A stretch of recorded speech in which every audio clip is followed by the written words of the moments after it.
Uh, good, good afternoon, everyone. So we are sorry for the delay. Good afternoon, everyone. We are sorry for the delay. So we are waiting for the chief guest to join. So we'll start the program maybe in 5 minutes. I think he will join. So we can start the program in 5-10 minutes. Thank you.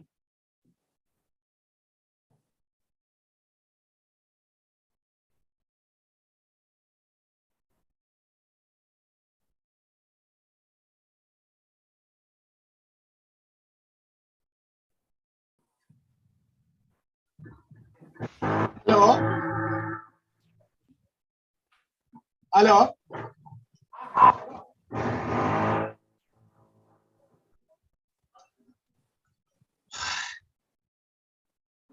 Professor Yadav, good afternoon. I'm very sorry. I had somebody who got late. So Yeah, no problem. Yeah, we can see you. You want to test your presentation? yeah, I can definitely. You cannot start because you are not given me permission. No, we are giving you permission. No, you cannot start screen share while other participating is sharing. You are sharing something, so that is okay. Oh, okay. Now, yeah, we are only sharing your, Okay, no issue. I think I can now. I can share. Let me see. Check. Yeah, do you see it? Are you able to see?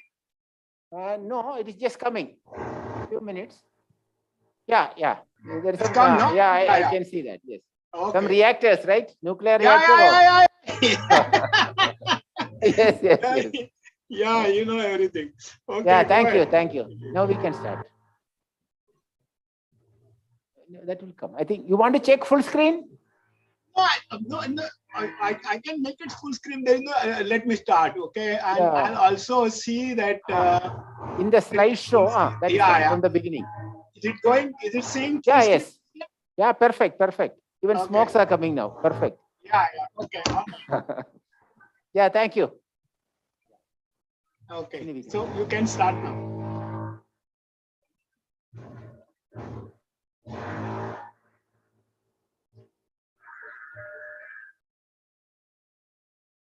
A very good afternoon, everyone. So I'm Dr. Ashwini Sharma, chemistry faculty at IISER Tirupati. It's my pleasure to welcome you all on behalf of our outreach team at IISER Tirupati to continue with today's afternoon session of this National Science Day celebrations. I hope you enjoyed all of our previous sessions. As you all are aware of, National Science Day is celebrated every year in India on 28th of February to commemorate the discovery of the Raman effect on this day by Sir C.V. Raman, for which he was awarded the Nobel Prize in Physics in 1930. The theme of this year's Science Day is Integrated Approach in Science and Technology for a Sustainable Future. This event is also a part of Azadi Ka Amrit Mahotsav, celebrating 75 years of India's independence. So we have in the schedule today, so there will be opening remarks, and then mainly we have two talks, the invited talk by Professor Ganpati D. Yadav, and a presentation by our hat-trick gold-winning iGEM team. And after that, there will be announcement and the closing remarks. So we are delighted to have with us now today's chief guest and speaker, Professor Ganpati D. Yadav, a distinguished scientist who has won many laurels for his scientific achievements. I heartily welcome you, sir. Without any further delay, I now request Professor K.N. Ganesh, Director, IISER Tirupati, for his opening remarks.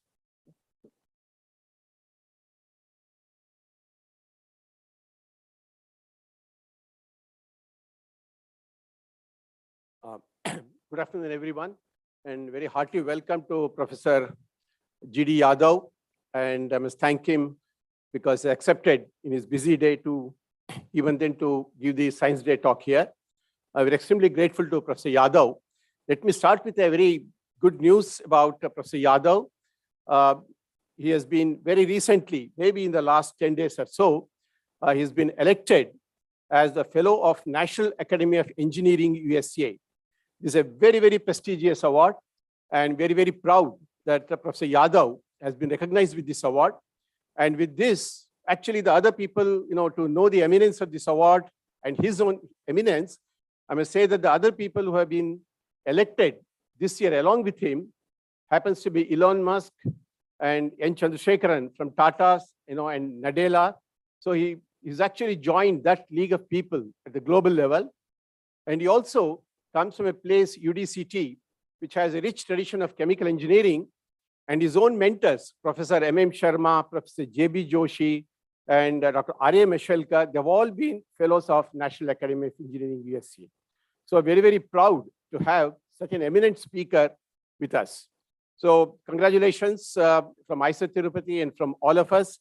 And as most of you know, our chairman, Board of Governors is Professor J.B. Joshi, who was the director of UDCT, or the Vice Chancellor, and from whom Professor Yadav, he inherited the institute from Professor J.B. Joshi. So we have a very strong connection that way to UDCT. Now, I will not take much time. I'm sure all of you are waiting for Professor Yadav's talk, and I know him for a long time. Excellent speaker with a great sense of humor and an excellent teacher, highly accomplishments. He will be formally introduced by Professor Vijay Mohan Pillai. I just would like to say that since yesterday, our students and faculty and the outreach committee, they've all been organizing several activities on Science Day. Yesterday morning was about science and art, and also about the theme about sustainability, etc. Students made presentations. We had an excellent talk by Professor Ambika and on science and art. Several students also showcased, their paintings based on the scientific themes, and particularly this year's theme on sustainability and sustainability and developmental goals. And today morning, I missed the event, but I think Professor Sonti, he inaugurated that, and students had a lot of quiz programs, and I was told that they had some escape and several games they played, and somebody who was part of that, they said it was very, very exciting. So now we are come to the main event of our Science Day with this talk by Professor G.D. Yadav. And he is the most appropriate person to talk about this because he's been a practitioner in his research about sustainability. He has developed several chemical reactions of industrial scales, developed processes in his research group, which all focus on sustainability.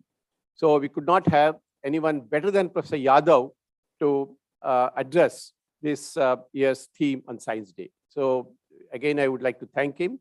And now I would like to call Ashwini to going for the next thing. Thank you.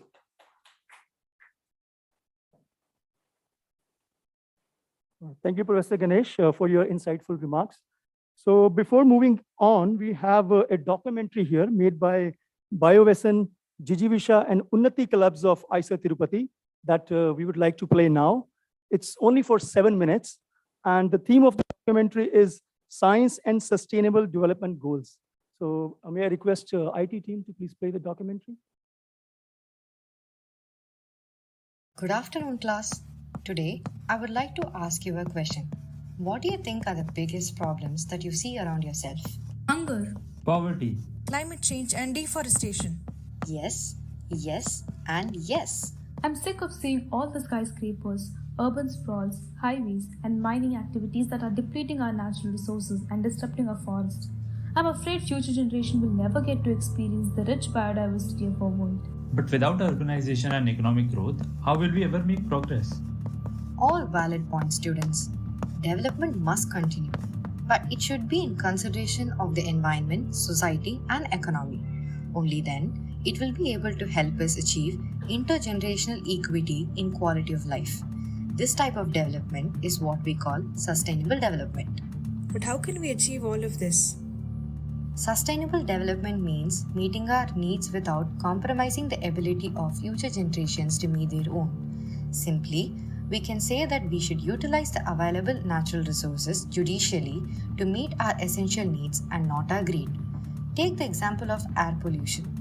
Can someone tell me how we can tackle the problem of air pollution through sustainable development? The fossil fuels used in cars and industries generate a lot of pollutants. So if we can replace those fossil fuels with some sustainable form of energy, I think it can reduce pollution. Yes, that is correct. These sustainable sources of energy can be solar, wind, hydropower, and even biofuels. Today's problem will escalate quickly and dangerously if we do not change our course. Yeah, but sometimes I feel there seems to be no enhancement in the sustainable development of our country. That's not true. Improved healthcare systems have led to a significant decrease in the infant mortality rate and an increase in life expectancy of citizens of India. According to the UN, the number of undernourished people have declined by 60 million in over a decade. Due to improved education and technology access, many folks are now cognizant of the gravity of reproductive health, family planning, vaccinations, and cleanliness. Do you know how it all happened? The answer is science and technology. Does improvement in the field of science and technology lead to sustainability? Of course it does. Thoughtful innovations in science and technology hold the key to a sustainable future. Through air ink technology, now we can even convert air pollution to pen and printer ink. Moreover, companies such as Nescafe make fibers from used coffee grounds, which is way more energy efficient than natural fibers. Biofortification is a process of increasing the micronutrient content of a food crop through selective breeding, genetic modification, or enriched fertilizers. Crops such as zinc-enriched maize and iron-enriched sweet potatoes have immense potential to eliminate hidden hunger around the world. Wow, now I'm starting to understand how science and technology are indeed the paths to sustainable development. True, innovations in science are the path to sustainable development, but world leaders realized that we also require set goals to achieve it. They came together at UN Sustainable Development Summit in September 2015 to adopt the 2030 Agenda for Sustainable Development with 17 SDGs at its core. The Sustainable Development Goals give us a plan to meticulously overcome global challenges. But what are sustainable development goals and how can we achieve them through science and technology? The Sustainable Development Goals are the blueprint to achieve a better and more sustainable future for all. They address the global challenges we face, including poverty, inequality, climate change, environmental degradation, peace, and justice. Many of these 17 Sustainable Development Goals are interconnected due to the similarities in the targets they intend to achieve. So let's explore them. SDG 13, 14, 15 are the ones primarily involved in improving the environmental components, that is, climate, biodiversity, and ecosystem sustainability.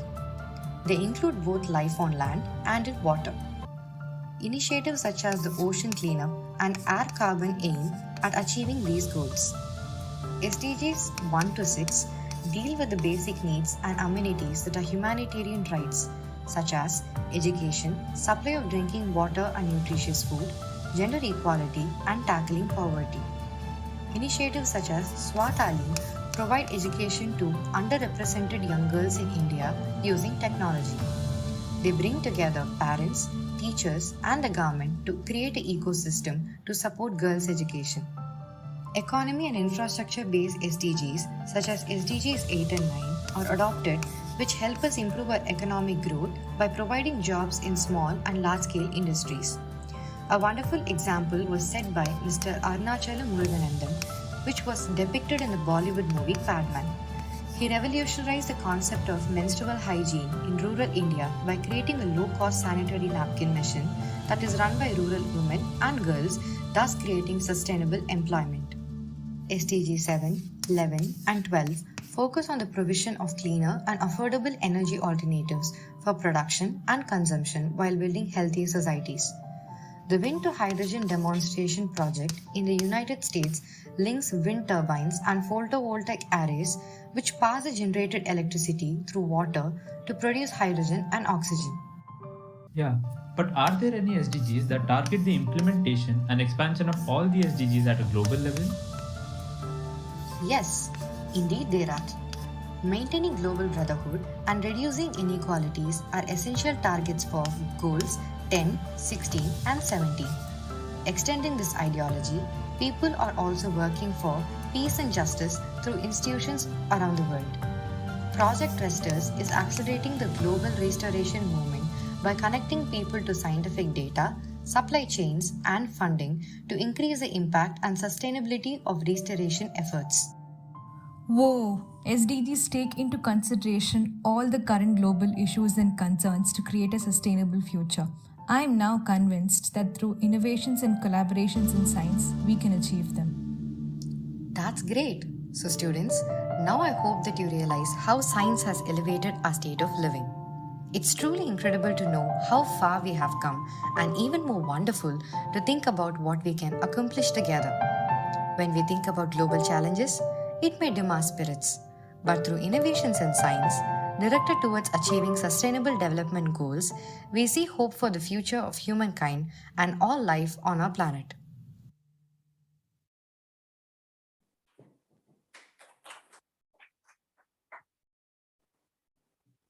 I hope you all enjoy the documentary, and I thanks all the students involved for this wonderful effort.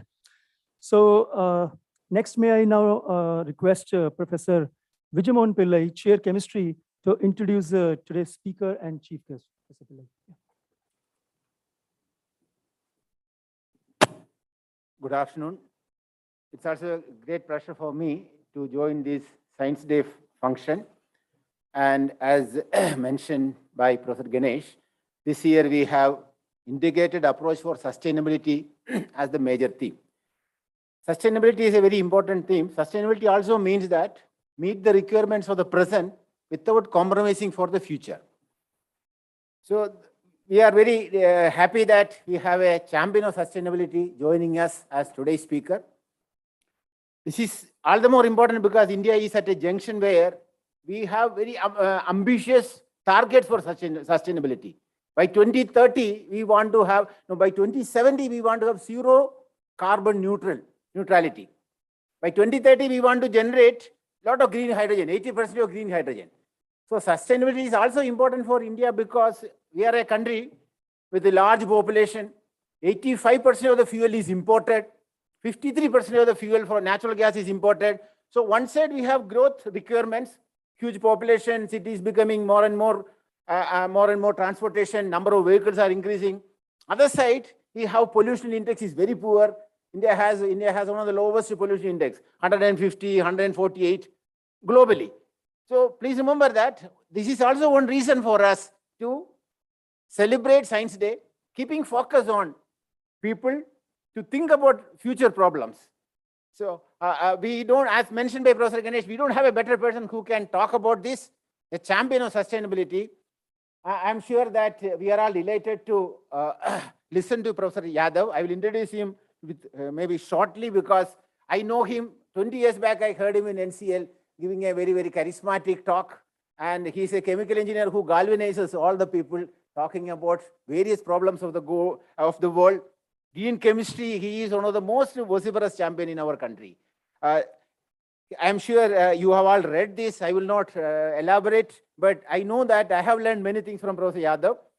For example, he came all the way to Karekudi to talk about sustainability then 10 years back.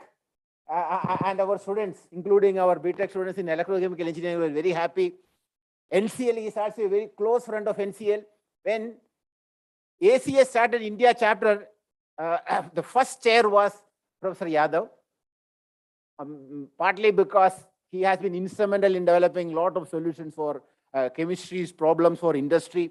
Professor Ganesh mentioned about it. UDC is a place where a lot of chemical technology gets translated from the lab to the industry. And this is a place where so much has happened in the area of chemistry and chemical engineering. Professor Yadav has received almost 125 national and international honors. Padma Shri is one among them. Professor Ganesh mentioned one of his most recent accolades. If you talk about any academy in India, he is a member long ago, Third World Academy, in the IISER, and he is also a RT Modi Distinguished Professor, Tata Chemicals. He is in the governing board of, director board of almost 9 to 10 companies. I'm sure, Professor Yadav, I will not reduce because there is so much to talk about you. In NCL itself, I remember, anywhere there is a problem in chemistry, he will be there. President of Indian Chemical Society long ago. Even now, I think you are a president of Maharashtra Academy of Sciences. So whenever you talk about anything related to chemistry, society, chemical engineering, industrial aspect of chemistry, Professor Yadav would be there to support, and also a passionate teacher. He will never say no. When Professor Ganesh and me discussed about it, we knew that a speaker like him would be always sought after. But the moment we requested, I have 3 programs, but I will join. I always like to talk about chemistry to young generation. And that was, it is so nice of you to join us. And with this, may I request Professor Yadav to give his talk on sustainability related to Science Day celebration for us. Please. Thank you so much, Professor Vijay Mohan Pillai. Before that, Professor Ganesh mentioned about me. I have known both these gentlemen for a number of years. So first of all, greetings to all of you on this National Science Day. And I believe also the Azadi Ka Amrut Mahotsav, that is what government is celebrating.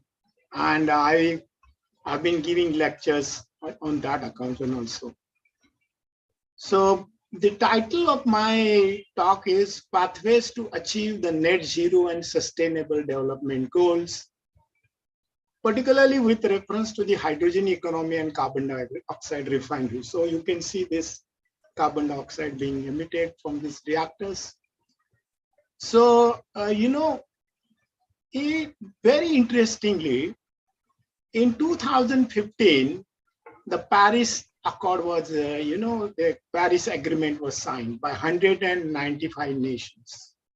And what was their objective? They said we will contain the temperature rise to less than 2 degrees Celsius and would achieve net zero emission by 2050.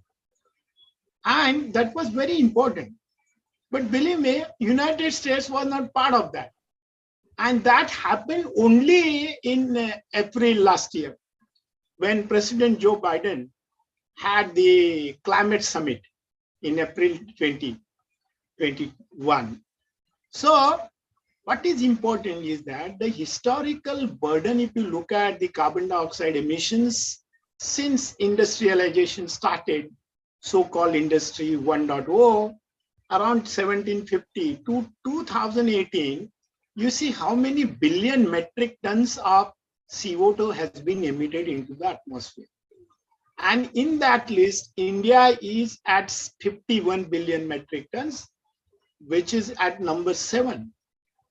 So, and as the industrialization goes on and countries like India are growing at a very fast rate, our GDP rate is one of the best in the world.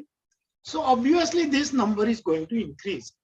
And you also saw the COP 26, where our Honorable Prime Minister in Glasgow said that we would commit to net zero by 2070. So I say, why not 2050? Because in science, you have to be optimistic. And when you have a challenge, you develop better technology. And see, the climate change is one of the important things for India. So let us look at this particular slide. The carbon dioxide concentrations in January 2020 were 410 ppm. There was a slowdown in the global economy. Professor Yadav, Professor Yadav, 1 minute. Sorry to interrupt you. Maybe the sharing of the slide, we may have to do once again. It is not being seen, is it? No, no. Now we only see you. Oh my Yeah, God. yeah. Oh, so I'm sorry. I'm sorry. Let me do it again. Yeah, we just share it once again. It should be okay. No, I'll do that. I realize there is a. And all participants, they can type in the chat box if they have questions.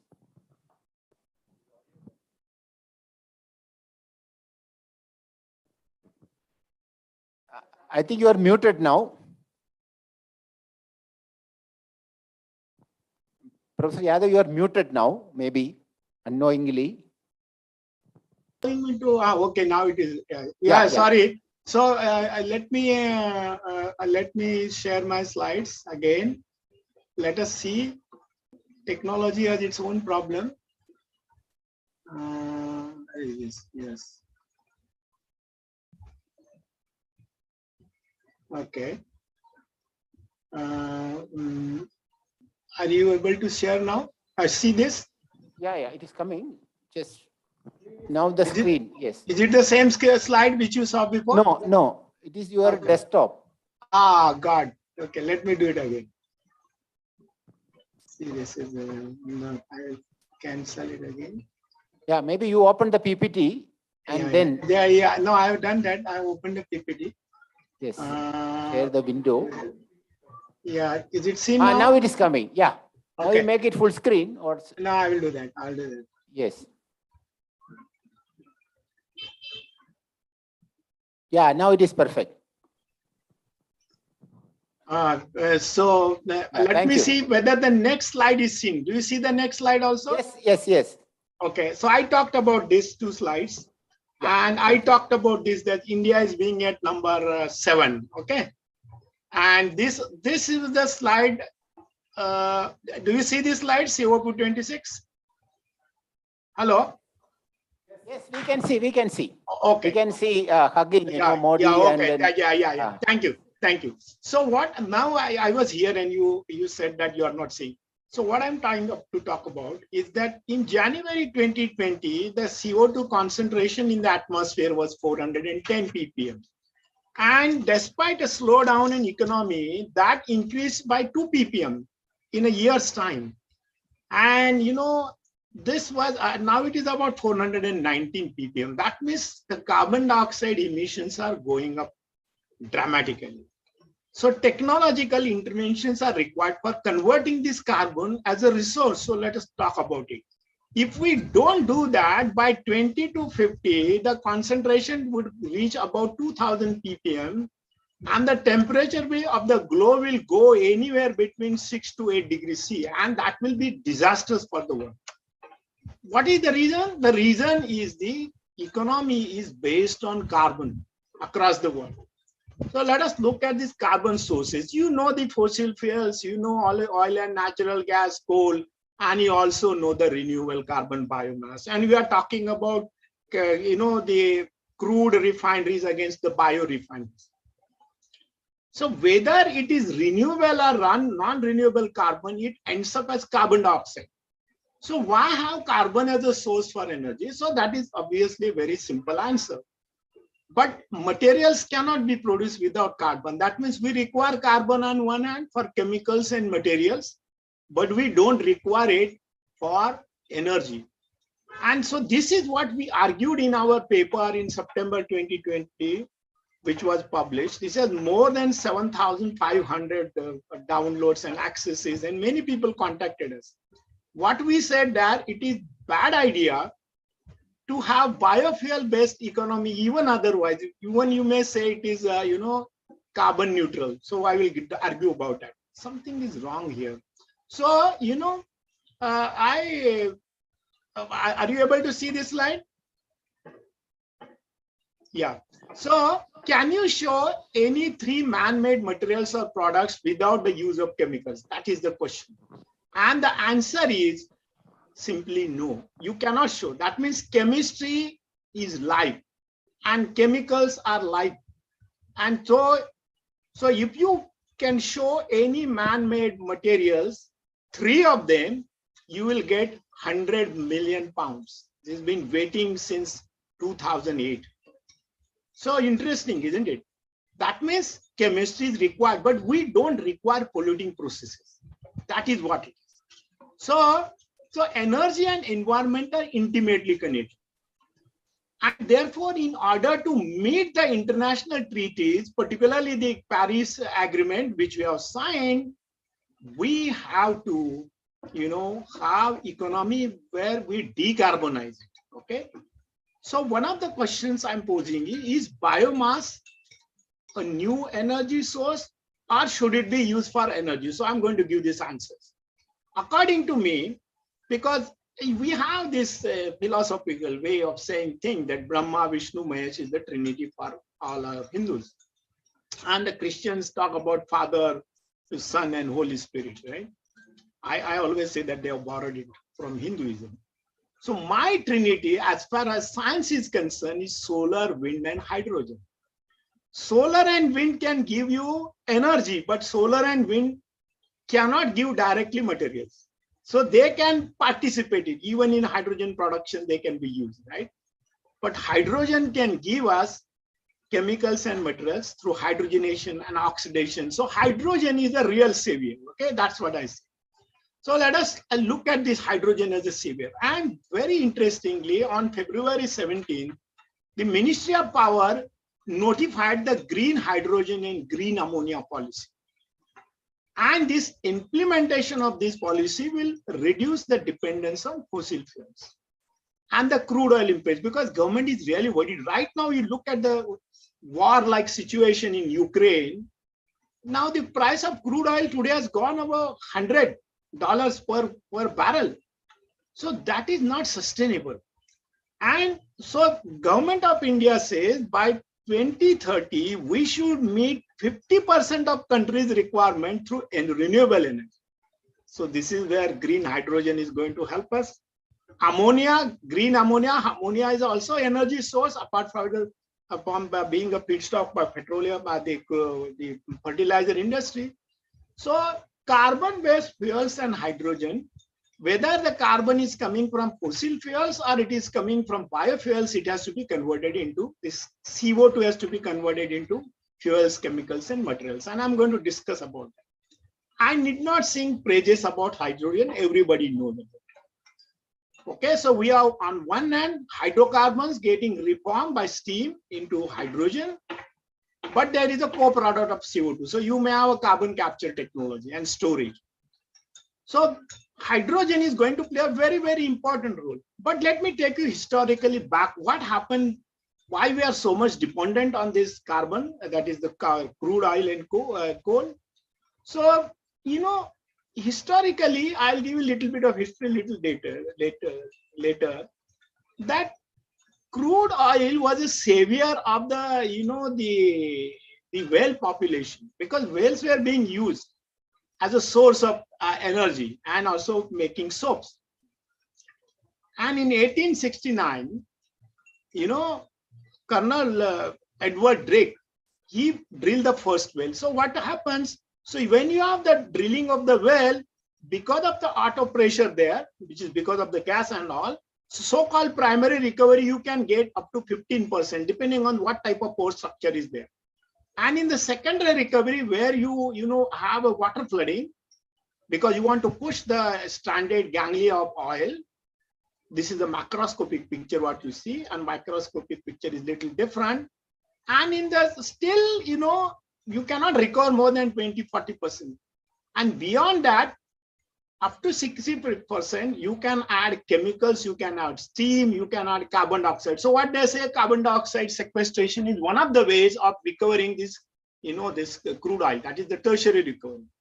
So yes, crude oil, but it is also, it can be a storage for carbon dioxide and it can be used as a feedstock. So carbon dioxide will be a feedstock. So this is the actual thing. So you have in a crude oil, you have salt water. This is called saline water. Then in the company of this saline water, there is a crude oil and there is always a gas cap on the top.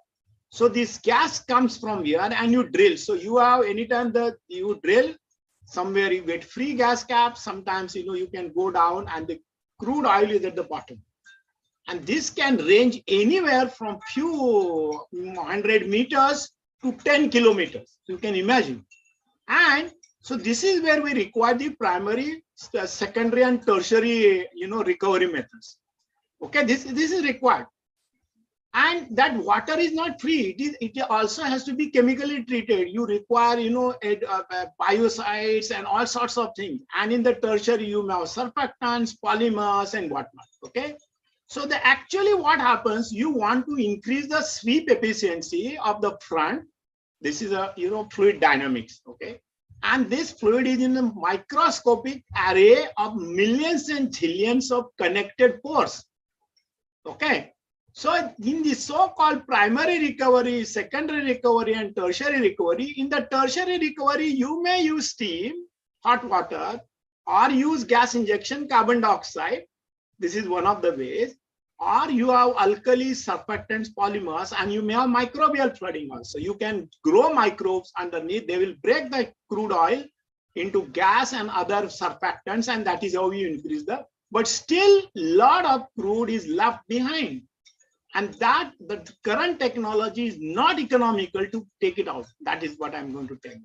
So anyway, so if you have CO2, there is a CO2 bank. Behind that, there may be a polymer and things like that. So what it ultimately means that the carbon dioxide, no matter how you generate it, has to be valorized and it should not be let go in the atmosphere. You see these pictures. The farmers are burning the agri-waste, and actually literally they are burning wealth, because the waste can be converted into wealth. Yes, and you go to Delhi, these days you cannot land there because it is all foggy. So what it means, if you convert that biomass into a variety of chemicals, no matter what source, whether it is waste biomass or anything, that is a better idea. But what technology you can use for that? Okay, that is next. So one of the things is biomass as a feed. So this is a very complex and cartoon, so I won't go into that. But what it means, biomass can be first taken and then you dry it. You have to compact it because it is very bulky. You have to densify it and then you take it to the processing side. So how do you do that? That means you require technology of all these things. So maybe you can burn it to gasify, have syngas, or you make a bio oil, your xylose, glucose, lignin. All these things become source of chemicals and materials. Okay, all these things. Even in the case of upgradation of bio oil, and in many of these reactions, you require hydrogen. So hydrogen becomes a primary reagent to make chemicals and materials. Okay. So I told you, so CO2 coming from refineries or CO2 coming from, so on the right hand side, this is carbon neutral. Okay, so even if we say biofuel, you say it is carbon neutral, but we have so much of carbon dioxide in the atmosphere. What do we do of that? That means you are literally extract that carbon dioxide or whatever is going out, because still we are using coal as a power source, power plant source. So that coal also generates a lot of carbon dioxide. So the basic question for this net zero economy, because we will not have any, crude oil, how do you convert carbon dioxide? So carbon dioxide refinery is based on this concept. So any refinery, you see that this is what it is. So the top is petrol, then you have naphtha, then you have kerosene, you have diesel and heavy oil, right? This is what the current refinery becomes. That means carbon is, the functionality of the basic materials, benzene, toluene, xylene, naphthalene, or butanes, that is functionalized. In the biomass, you have to defunctionalize because so many functional groups are there. So that is exactly reverse of the crude refinery. And therefore, biomass refinery is more expensive than the crude refinery. So what we do, for example, this is a simplified picture of the refinery. You take reformer, all these things which I mentioned earlier, and all these are catalytic reactions. Okay, very interestingly. So you see, that means you use catalyst in different forms. So fluid dynamics, multi-phase reactions, all those things. And this kind of reactors we use. So remember, can this be used for biorefinery? In other words, we are already infrastructure built. That means we have to have smart ways of having precursors for the biomass refinery as well. Okay, that is interesting.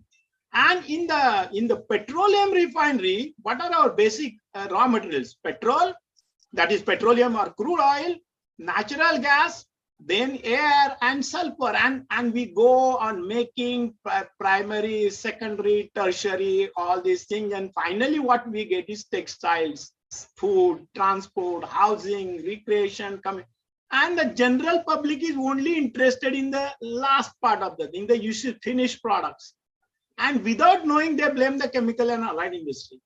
What it means, the chemical and allied industry must have green chemistry and engineering practices, pollution-free processes, hazard-free processes. And this is going to be the most important part of our $5 trillion economy as far as India is concerned and the rest of the world is concerned. So it means hydrogen is again, so I showed that refinery to bring home a point that in this the crude refinery right now also there are 7 different stages where hydrogen is used. And where are they getting this hydrogen from? They are getting this hydrogen from the let me see whether I can have a pointer. Yes, they are getting this hydrogen from this natural gas steam reforming, and this is called gray hydrogen.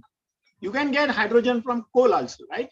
So refineries are getting this hydrogen from here, and the same hydrogen is required even in this biomass feedstock. Okay, so what we do, so these are the refinery processes: catalytic cracking, hydrotreating, hydrocracking, cat reforming, HDS, HDN, HDOH, all these require hydrogen.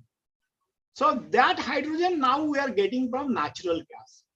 If we get that hydrogen, for instance, for future from water, splitting of water, by maybe renewable energy like solar or wind or many other thing, or geothermal for that matter, that will be a greener process, and we can, without polluting, because right now we are letting this carbon dioxide go into the atmosphere.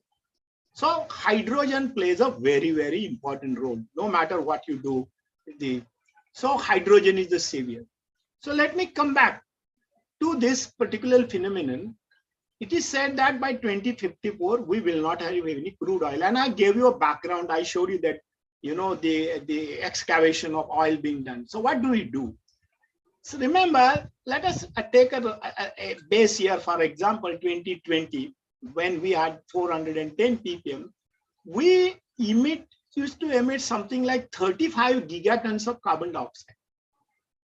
And it was only about some 18 gigatons in 1980 to 35 gigatons, almost doubled it.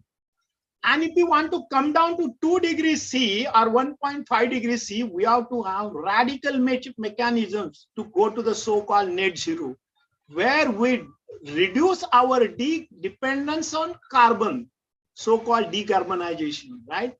So in other words, this is what is required. So you may have renewables like solar, geothermal, biomass, biomethane, because in fact, the natural gas, which is supposed to be almost closer to net zero, because that carbon dioxide has to be captured and all. So yes, so by 2050, we will have more component of biomass. Okay, coal will go down, but India will be still using coal plants, and there will be the contribution of this, nuclear energy will be still there, and the dependence on oil will go down dramatically. Okay, it will be less than something like 16-17%. Okay, so that is very good.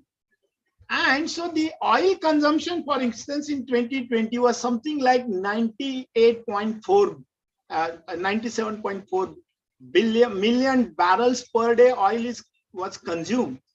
Okay. And if you want to bring that to less than about say 22 million barrels per day, then only we can achieve 1.5 degrees C goal. So this rapid decarbonization is required. So what it means that although natural gas will be found and that consumption will be there, but there will be a time that also will go down. Okay, so it is very interesting to note that this natural gas consumption will also go down. So what it is said is that natural gas is almost as good as a near zero carbon energy, because that the carbon can be captured and used for in the so-called net zero energy. Okay, so you see that the cost of this solar energy, wind energy, that is falling day by day. So that is a good news for a country like India, because we are a major producer of the solar energy, and in fact we had the global solar energy alliance. So in the so-called net zero, you see that hydrogen will have a very important role, and biomass also, because then it becomes net zero, right? So it will be blue hydrogen and the green hydrogen, they will be there by 2050. Okay, not the gray hydrogen, or sometimes the so-called brown hydrogen, which comes from coal. So yes, since the wind and solar capacities are increasing, okay, that capacity will stagnate after some time, because we will have enough. In fact, just 2 days ago, I read Mukesh Ambani says that we will export this green energy to the world. Okay, and that is what Reliance wants to do. So based on this European Union and International Hydrogen Council and the Bloomberg New Energy Fund, the hydrogen growth is going up. There will be average 8% CAGR. Okay, and by 2030, which even our government wants to have, there will be $150 billion investment in this. At the same time, there was a negative article in Times of India, so I'm going to address that issue also. All right.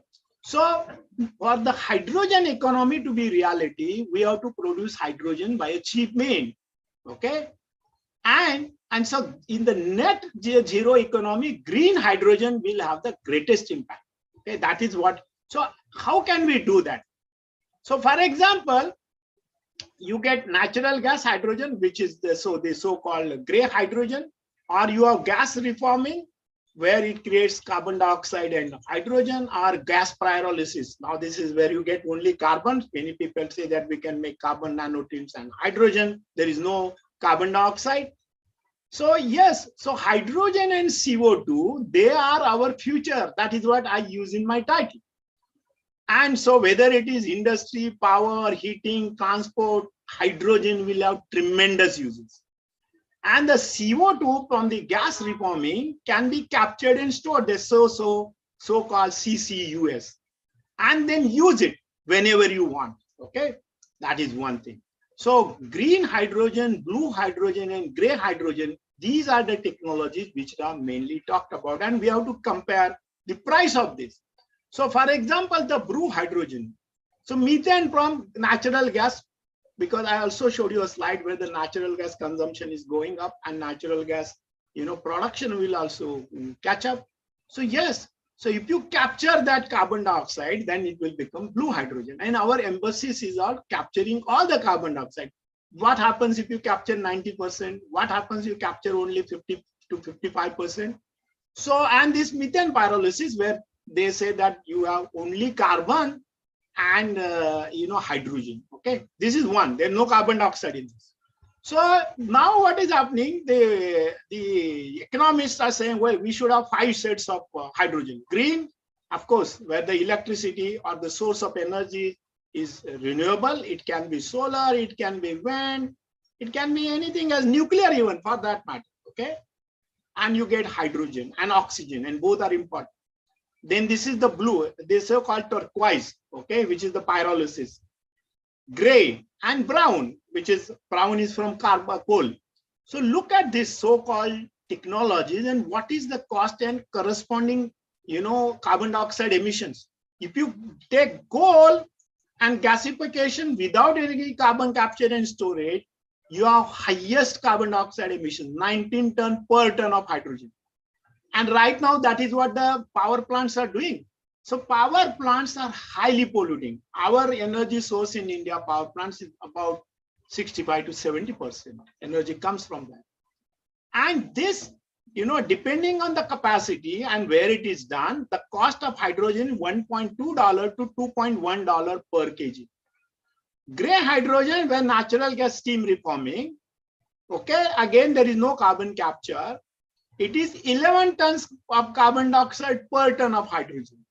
And this cost can be anywhere between 1 to 2. In India, we get about $2 per kg of hydrogen. And here, so you can interestingly see that. So this carbon dioxide, if it is captured, that it can be converted into blue, and that is what it is done in this blue. So there is an advanced gas reforming. You require nice catalyst, very low gas emissions like 0.2 as against 11. But the cost goes up, and it can be anywhere between 1.5 to 2.9 per kg of hydrogen. And in the case of green, where you have to use electrolysis, for instance, and zero emissions, the cost can be anywhere between 3 to 7.5. So green hydrogen is an expensive commodity, right? So it means if we could reduce this cost, this entire cost is because of the electricity cost, remember. So that is what is going to happen. And then we can make all sorts of platform chemicals for hydrogen. Okay, we can make from lignin, and you can make cellulose, hemicellulose, all those things are there. So what it means ultimately, we require more energy but less carbon. Can we do that? So this is a dual challenge for scientists and engineers. So yes, and by 2050, the dependence, the share of this renewable energy will go from about 27% to something like 73%. See, which will total about 490,000 terawatt hours. And in that, solar and wind will top. There will be hydro, there will be nuclear, there will be gas, coal will be still there. But the percentage will go down. And if that carbon dioxide we can capture, then that will become blue hydrogen. Okay. So I mentioned to you why this story, because earlier they used to use, this was called oil release, the whale oil release. That is, the whales were captured in North America, and the blubber of the whale was used to make oil. Okay. And also, so it was a source of illumination, and then also it was used to make soap. So slowly the population of these whales started diminishing, extinguishing. And therefore we have to thank Edwin Drake that in 1859, he drilled the first well. But remember, but then they also had accidental cracking, the so-called cracking. And that cracking produced low density, the fuel. What was that? So they had kerosene, they had petrol, but petrol was not used. It was dumped into sea or river or lakes because it has no use. So only kerosene was used and heavy oil for making roads. So thanks are due to, Henry Ford, that he introduced this motor car. And in 1907, they started using petrol as the fuel. So, and during this World War I, you see so many things happen, and the production of this crude oil increased. The United States became the topmost producer of crude oil. And, of course, that was interesting. But during this First World War and Second World War, a lot of research was done. So the cracking became catalytic cracking. They started using, for example, clay, acidified clays. During that time also, a lot of this, the hydrogen which I showed you before, this platforming, cracking, hydrocracking, all those processes were developed, catalytic processes. Platinum was used as a catalyst. And one interesting story of this, as Vladimir Ifatiev, who was the general of Russian army, but he was a scientist. He was a catalyst scientist. And we are talking about nano catalyst now. This hydrogenation catalysts have always been nano, okay? So that gentleman developed so many processes, okay? But that he went to the United States. Before that, he was in Russia doing catalysis. And the Allied won the war because they are better catalytic processes. Their quality of aviation fuel was better than the Nazis' fuel, Germany's fuel. So interestingly, when IPATIF went to USA, the UOP, UOP not only, he retired as a military general, he traveled by train to Germany, and from Germany, he was literally lifted. He had no knowledge of English. He was used to speak only German and Russian. But they were interested in his science. America did a lot of things. They took best of the scientists from all over the world. Vladimir Ipativ had a concubine. They also took her because they wanted Vladimir Ipativ there. He was nominated rather for Nobel Prize in Chemistry, but he was never given because of his military background. So history is interesting particularly. And as they say, all these processes, what we are talking about, the carbon dioxide emissions and all, they are because of this fantastic chemistry, catalytic chemistry, which is associated with all sorts of industry. And now a modern refinery is a highly complex network, okay? Viscosity reduction, solvent extraction, aromatics, deasphalting, cat cracking, name it. So the complexity of this refinery has increased. And we at the same time, we are talking about biorefining. So we wanted to do analysis of that. So we did this analysis. Supposing we replace tomorrow this crude refinery by biorefinery, do we have the infrastructure for transporting? The North American data were available to us, but we did not have Indian data. And we found what would be the crack spread, because what is the meaning of this crack spread? Crack spread means that how much money you can get over a crude oil, okay, crude barrel. Suppose the crude barrel is now $100, can you make $130 by using these various technologies in the refinery? So we did an analysis. We said, suppose we have 1 kg of crude oil, it gives us 32 megajoule fuel and plus 2.2 kg chemicals. And if you go to biorefinery, the biomass gives only 6 megajoule, or it can give 0.8 kg, chemicals. So that is interesting, isn't it? So we saw, supposing we talk about this 97.4 million barrels per day and we convert that, so that is about 215 barrels per second. And if you take 100% based on that, we get only 10 barrels per second of the fuel. But if you convert that into chemicals, we get 20 barrels per second. So obviously, common sense tells us that making chemicals from biomass is a better strategy than burning it as a fuel. Okay, making chemicals. Yeah, so even this is one of the interesting aspects of this. We also analyzed a lot of things, these biofuels, biorefinery concept. There were many failures in USA. These data are picked up from the US Department of Energy than successes. So we also talked about methanol economy, because once you have syngas, you can do many things. You can go to methanol, right? Whether the syngas comes from coal or biomass or carbon dioxide, right? Conversion into syngas and methanol. So methanol can be used for a variety of different products, which are feedstock for the secondary, tertiary economies, okay, the productions. So yes, once you have that, so you biomass, C5, C6 sugars, all catalytic processes, you can make many, many different compounds. And the cellulose, hemicellulose also in that.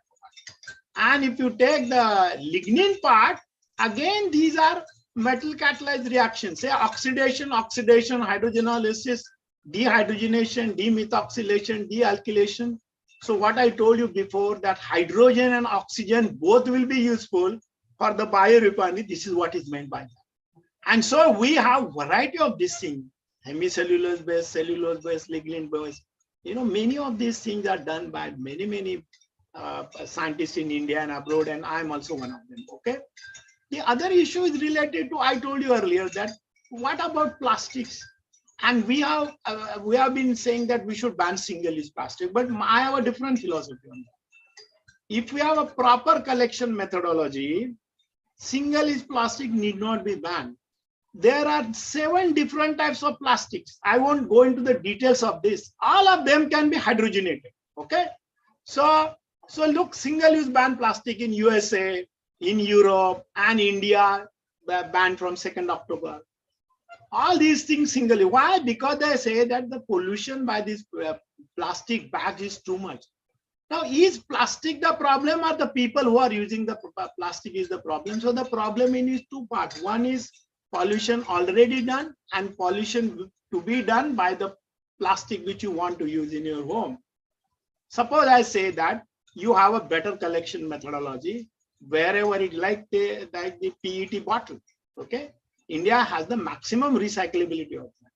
You use reactions, get the feedstock part, may get the monomer part, or convert into some other chemical. That means the collection has to be better. So I had suggested to the government, I was invited once by Maharashtra government, and I said, don't ban, because ban leads to all sorts of problems, because people are too ingenious. They will find out some way of still using it. Why don't you do this way? You improve the collection system. So if you go to the vegetable market and that when you and they give you the bag and they charge, they say, okay, this plastic bag is 5 rupees. It's a deposit. If you return it, you will get back your bag. I said, suppose we do like this, the milk pouch or any other, the sabji bag, you have a newspaper boy coming to your home door every day in the morning, right? At least in a major urban area. And you never throw the raddi, the waste newspaper, you always sell and get it back. The collection center is your home, right? So like that, if you collect all the plastic bags, whatever you have at home, and another boy comes and you give it back, and you are talking about digital economy. And he charges, say, 1 rupee deposit, 5 paise, he takes 95, he returns to you. Collection is increased. And then because the majority of the cost is municipal solid waste management is on, segregation, washing, and all that can be all stopped. So ban is not the solution.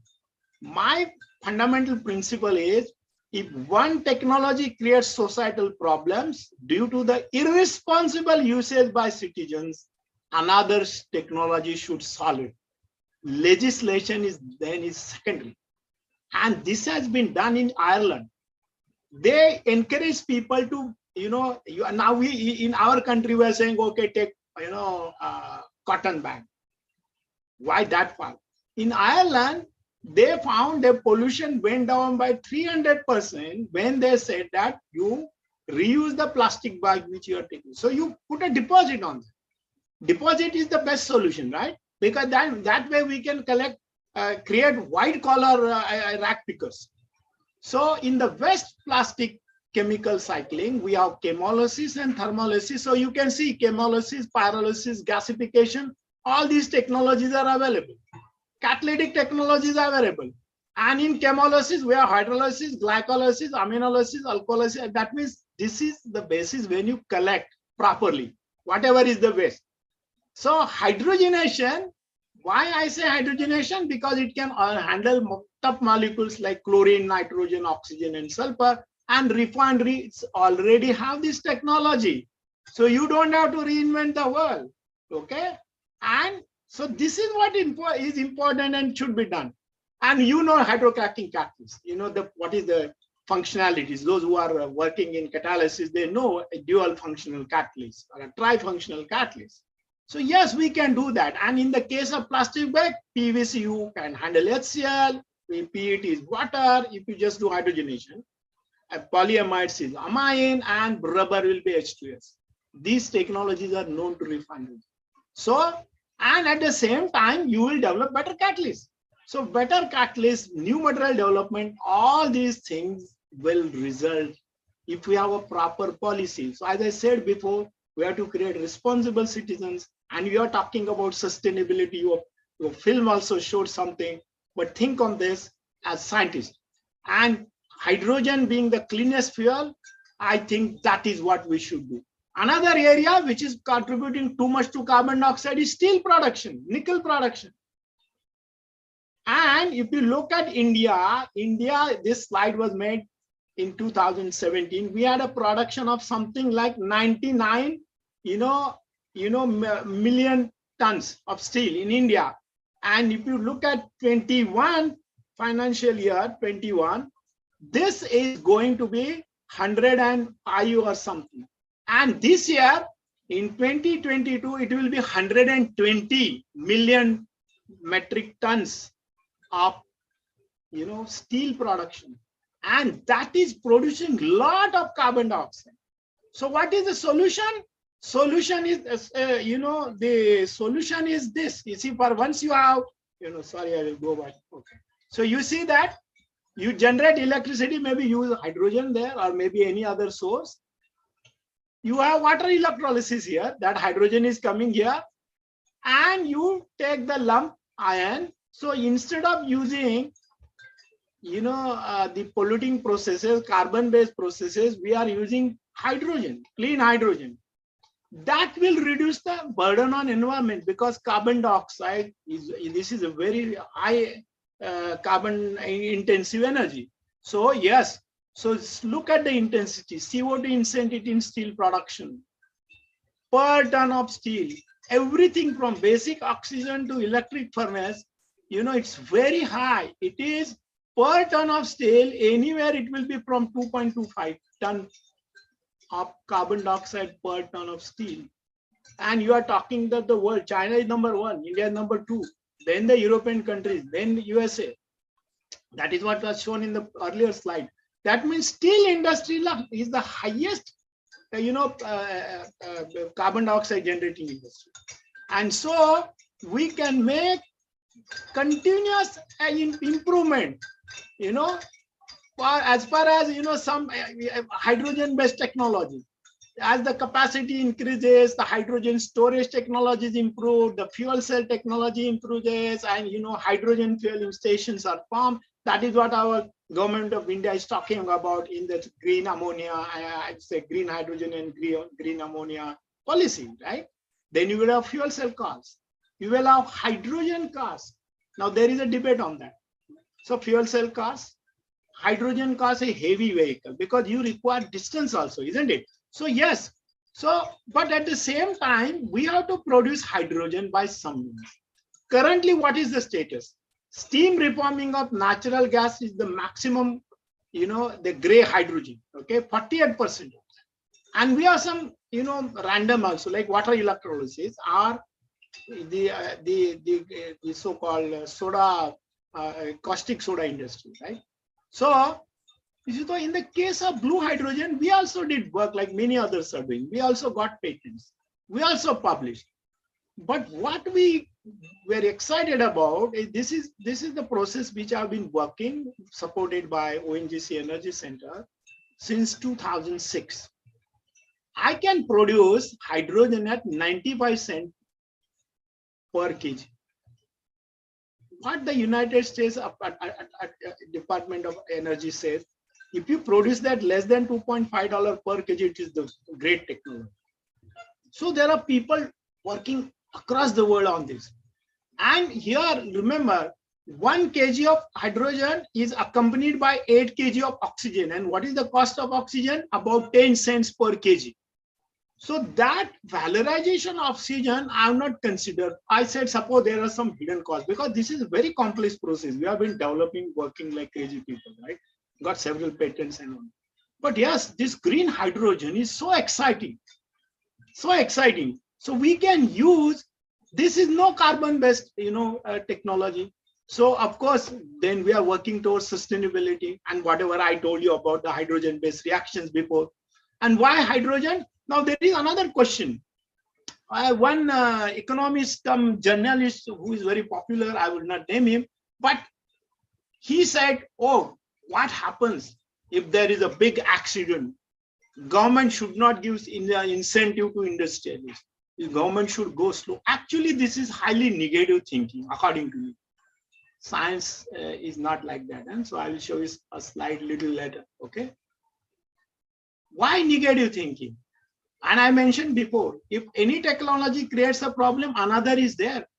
That time in 1920s and 30s, what sort of sensors were there and what sensors we are talking of IoT, right? We are talking of IoT. We are talking about sensors which can detect ppb quantities within a fraction of a second, right? Those are working in sensors, they know it, right? And everything what we are doing is sensor based, right? If the sensors are not good, will that technology flourish? And interestingly, some of these guys, you know that the mobile phones radiation, so much of hue and cry, okay, it is radiating, we don't want towers, but we want very fast, 5G telephone, mobile phones, right? We want all the technology, but how many people stopped using mobile phone? On the contrary, that industry is a flourishing industry, right? It is a flourishing industry. That means you want all the benefit, but you criticize some negative factor where the vested interest people will talk negative only because they want to extract money out of the manufacturers. So yes, so you have all sorts of methods of generation of hydrogen, whatever you choose. If you can convert any of these hydrogen processes in blue and green, that is what we will do by 2050.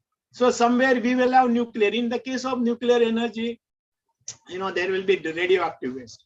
But nuclear energy can be used as an input. In our process, we have solar energy. We have, molten salt. I did not give the details to you. But yes, and it is a copper chlorine cycle. So we can do that kind of thing. So in the maturities of technologies, thermochemical, electrolytic, and photolytic is the one. And then all of you and my friend Professor Vijay Mohan Pillai always talks on solar hydrogen and materials and all. So once you have a source of energy, you can generate the hydrogen. And if you bring down the cost, no matter which technology is, believe me, not one single technology is going to solve the problems of the world. There will be multiple technologies. And it will depend on the geography, okay, and the tonnage. What is the tonnage? When I say $1 per kg, I must have 100 tons per day of hydrogen produced by it. Then only it is useful. Otherwise, if you go for lower, it may become $3 to $4. So yes, that is what we have to do. So we compare these reforming technologies, what is available now. And this is where I talked about that copper chlorine cycle. So right now in India, sulfur iodine cycle and copper chlorine cycle is being done. So sulfur iodine cycle is done by IIT Delhi. Also it is done by BRC. And we concentrated on copper chlorine cycle. And then we decided, can we look at the maturity? There are so many technologies available. There are published literature, there are patents, there are efficiencies, and which is the most efficient. Okay, all sorts of things are being, like steam reforming, commercial, right? 70 to 85%. So if you achieve this kind of efficiency in any process, then you are in the business. But remember, even biomass gasification is only 35 to 50% efficient. And alkaline electrolysis is only 50 to 60%, right? So these technologies, these are mature technologies, and I call ours as future technology, right? So we decided, we collected a lot of literature, steam methane reforming with carbon capture, with no capture and all that. You can see that the capital cost in $1 million, and see the cost. These are the cost, estimated costs. See the backup envelope calculations, 2.27 to something like $10. So 19 technology, you see photo fermentation, photo PV electrolysis, solar, wind, even nuclear has been used in water splitting. Ours is this ICT OEC process. We claim 0.95. We did so many calculations, different capacities and whatnot. ONGC scientists also checked it. Okay. So, and also we did the life cycle analysis, like the renewable and green hydrogen, that, the greenhouse gas is 0. Steam reforming natural gas, 9 kg carbon dioxide per kg of hydrogen. In steam reforming with carbon capture, 90%, 56% is 1 kg and 4 kg. And these natural gas prices are based on European prices. This data I source from International Energy, okay, agency. And here you see the natural gas price. Now this is very fluctuating last 1 week. It is about $26.8 per megawatt hour. Electricity price is from 43 to 106 $. Very wide range is given per megawatt hour. And the capacity cost is $730 per kilowatt. And that is what they want to reduce, right? So the electrolyzer cost also, you see, 1100 in 2020 per kilowatt. And it is believed by this should be 220 per kilowatt hour electrolyzer cost. And carbon capture and storage, that will increase the cost of steam reforming. This will go to the so-called blue hydrogen, okay? And the low carbon fossil-based hydrogen cost in 2030, this is projected in European Union, it will be anywhere between 2.5 to 3. This is the target. So this is where, they are also talking about, green ammonia and taking ammonia. Transportation of ammonia is easy because it is denser than hydrogen. Right? So obviously ammonia splitting, catalytic speaking of ammonia gives hydrogen and nitrogen is very good. Okay, and green hydrogen is 1.3 to 2.9. So this, the Department of Energy says, can you make it at less than $2.5?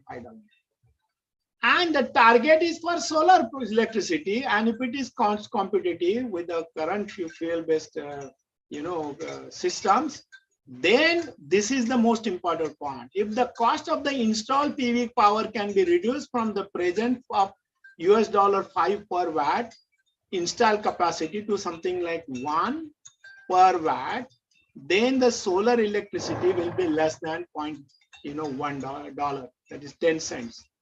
That is 1 unit, right?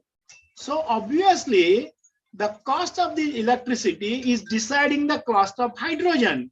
So small plants, large plants and continuous processes, future they say it should be less than $2, which will include the cost of operations and maintenance. Okay, and remember the major cost here in all these processes is electricity cost.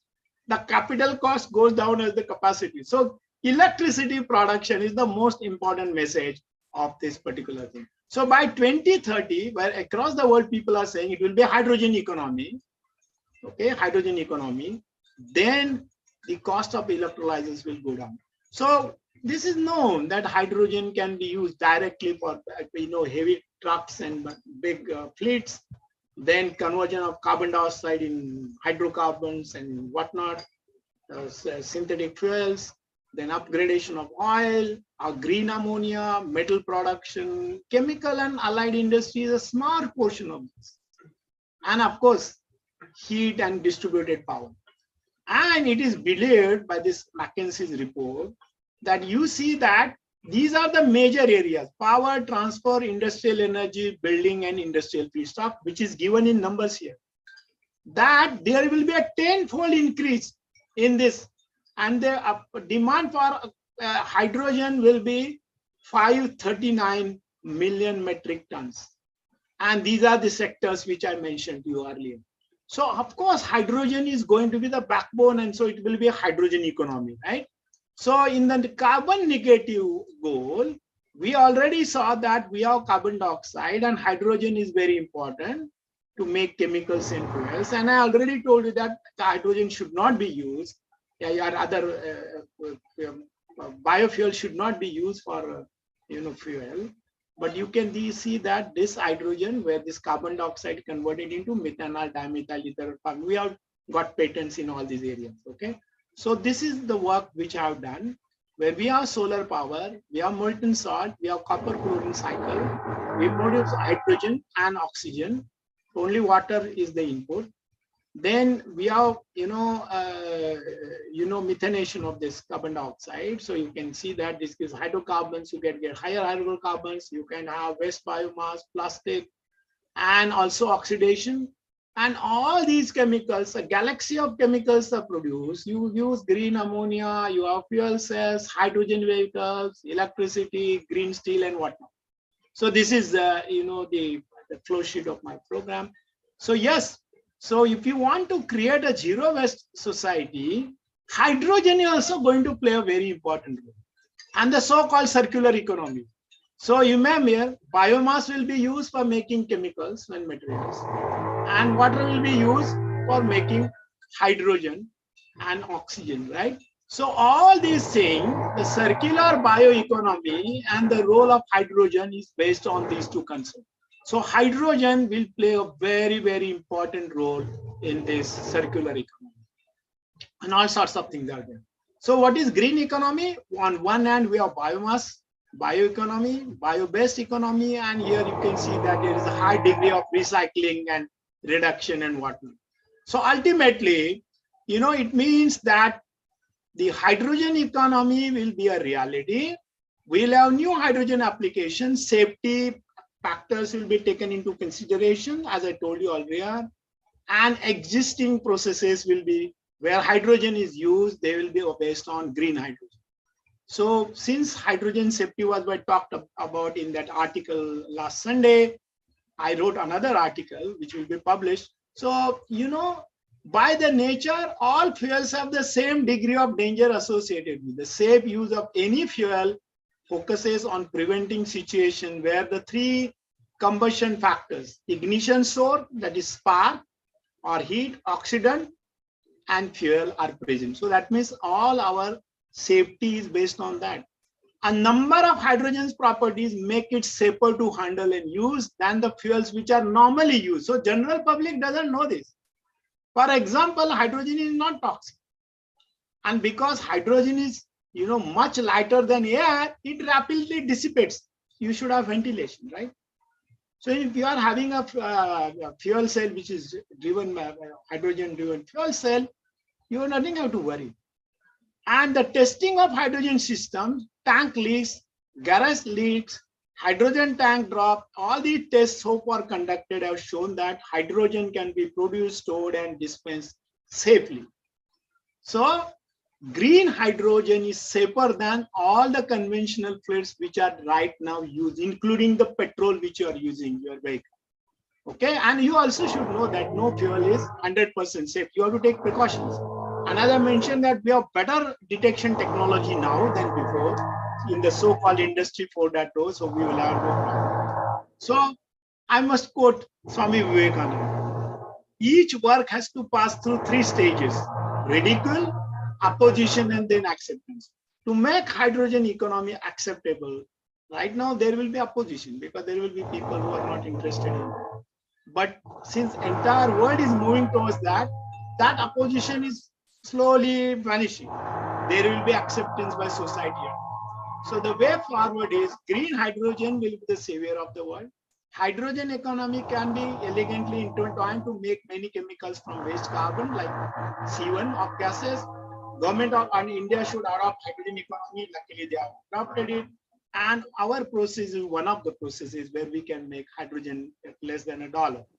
And that is the only way to meet the Paris Agreement. So this is, all my group. I must thank all of them and ONGC Energy Center for supporting our hydrogen. Thank you very much for listening to me. Thank you.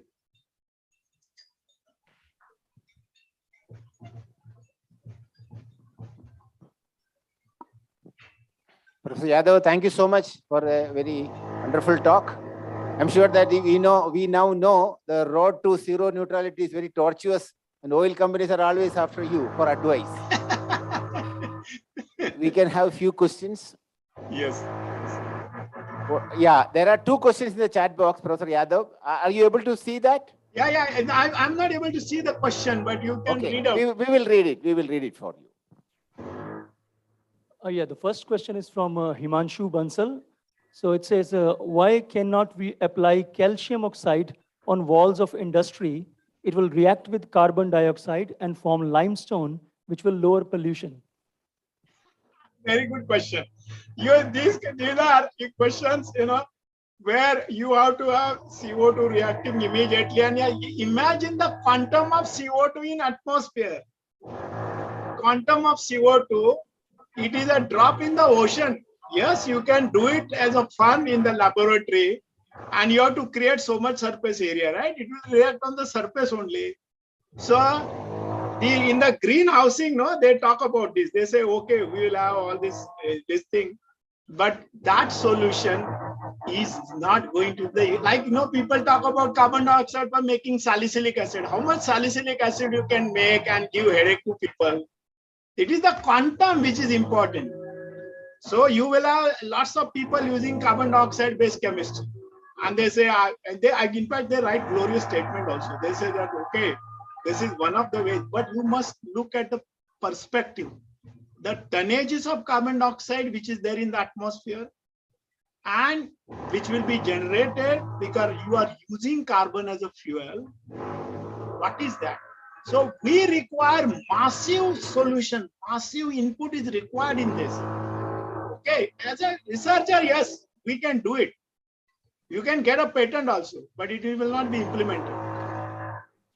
Thank you. Thank you. Yeah. The second question is also on the similar line from same student. It's like, why cannot we spray KOH from space, which also lowers carbon dioxide in atmosphere? So on the similar line. What he's saying? We are talking about, listen, I said energy can be from any source. You may have fusion also, right? But to make materials, you require hydrogen and you require biomass, you require carbon. Percent of carbon, the maximum element which is there is the silicon is 27%. You know that if you are a student of chemistry. But for making anything, engineering principle is what? To make money is engineering. If you upscale anything and if you don't make money, that means you are a bad engineer. You are not engineer only, according to me. So you can be a good scientist, but not engineer.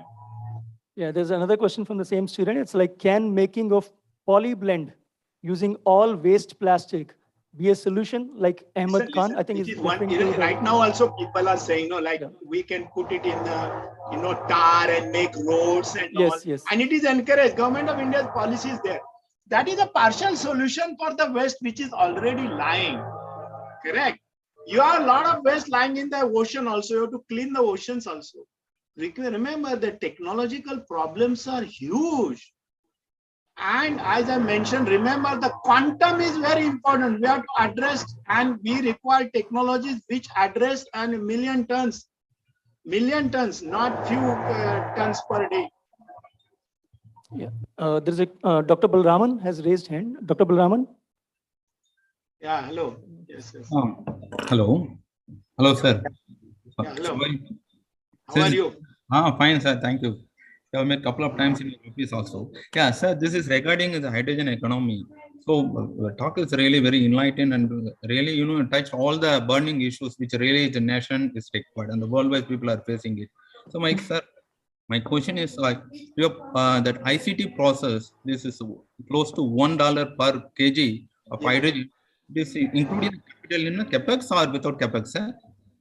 See, somebody is working on the other home, so that's really highly encouraging things. So yeah. Government is this week. I'm meeting energy secretary in my office. So this is including the capital investment. We are setting up a big pilot plant in Goa in one ONGC's property. Okay. Yeah, and we have 3 projects there. We have this hydrogen generation, then carbon dioxide to methane and higher hydrocarbons. Yeah. Methanol, and I already developed process for carbon dioxide to dimethyl ether, which I have already sold that technology to a company. And we are developing it together now. That is dimethyl ether, and dimethyl ether is a good substitute for LPG and diesel, as you know. Yes. So yes, Look, scale up is the one. Even in this particular hydrogen technology, we are, because that high temperature, the one process there is 550 degrees C. Okay, and when we have this, and it is copper chlorine, highly corrosive. Yeah. So we have to develop materials. Yes, exactly. That's the Yeah, that point is I would very like to come important, in. very important part. I became a material scientist. Okay. Okay. Sir, another thing also, you talked about green ammonia. So yeah, green ammonia is a good alternative option, but whenever you require hydrogen, definitely you have to do the dehydrogenation of ammonia, right? Yeah, yeah. But not so many technologies are known for dehydrogenation of ammonia to No, hydrogen. listen, ICI had done it long time back. I was in England in 1980. Yeah. I used to use ICI catalyst to, I never knew. I used it because I was developing a theory called binary chromatography theory. Okay. So where I had to dissociate ammonia and make hydrogen and nitrogen. So ICI had maximum number of patents on it. So it is known. It is known. It's a cracking of ammonia. Yes, exactly. So But the energy, so long as you have positive energy in the form of hydrogen, and Germany already they are doing it. Germany, they are transporting ammonia because it is denser than hydrogen. Denser than, yes. And Correct. then use what you get is nitrogen. It is abundantly available. Yes. So that is That's a very good solution actually. Okay. It's a very good solution. Yeah. So, and also you talked about the methanol economy, right? So in the methanol, but though even now we depend on China importing the methanol, but in India, why we don't have a methanol plant? Is there any other The reason is cost now. For what example, see, methanol means you require syngas now. Yes. So from syngas only, if you have a cheap syngas, our gas prices are killing all that economy. Okay. See, our gas prices are not favorable like China has. Yes, because for example, you also gave a possible solution, dimethyl ether for the potential replacement for the LPG. But if you want to make it the dimethyl ether, DMC, Dr. but Balraman, Professor Yadav has to give another talk at 4 o'clock. I know that. Yeah. Another talk. And you have another talk also. But anyway, nice seeing you, Balraman. Sure, Nice sure. meeting you. Thank you, sir. We'll chat some one of these days. Sure, Yeah, sir. so we Right. can discuss, Dr. Balraman, later, because Sure. I know Professor Yadav has another talk, Science Day talk in DRDO. Yeah. I am in demand today. I'm in demand. That is why we are so thankful to you. In spite of 3 other lectures, you have agreed our request. No. Anyway, if it was physical, no, it would have been really possible. Yes, I'll write we you expect- separately, sir. Yeah, okay. Okay, Yes, thank you. so Professor Yadav, we request you to come. Anyway, slowly things are becoming to normalcy. So please plan to visit I'll Tirupati. come. Now I started traveling. Yesterday I was in Aurangabad actually. Yeah, I will So definitely.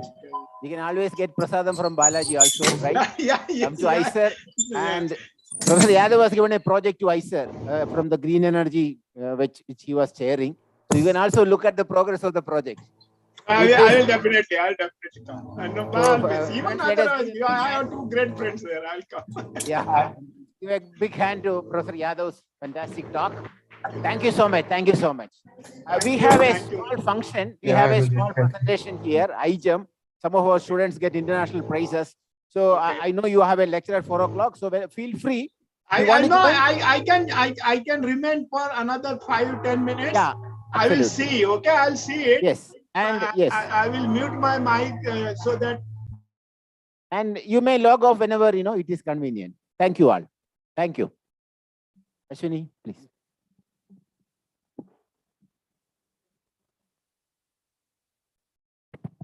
Yeah, next we have a presentation by our gold medal winning IGEM team of IISER Tirupati. IGEM stands for International Genetically Engineered Machine, is an annual worldwide synthetic biology competition in which around 350 teams from more than 40 countries participated in 2021. Note that this was the 3rd consecutive time IISER Tirupati won gold at this prestigious and highly competitive international competition. So with this brief introduction, may I request winning IGEM team members to please start with their presentation.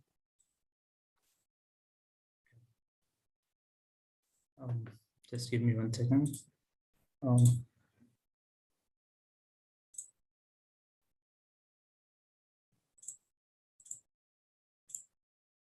Yeah. Thank you so much, Dr. Ashwini, for that great introduction. And I would like to start the presentation. So yeah.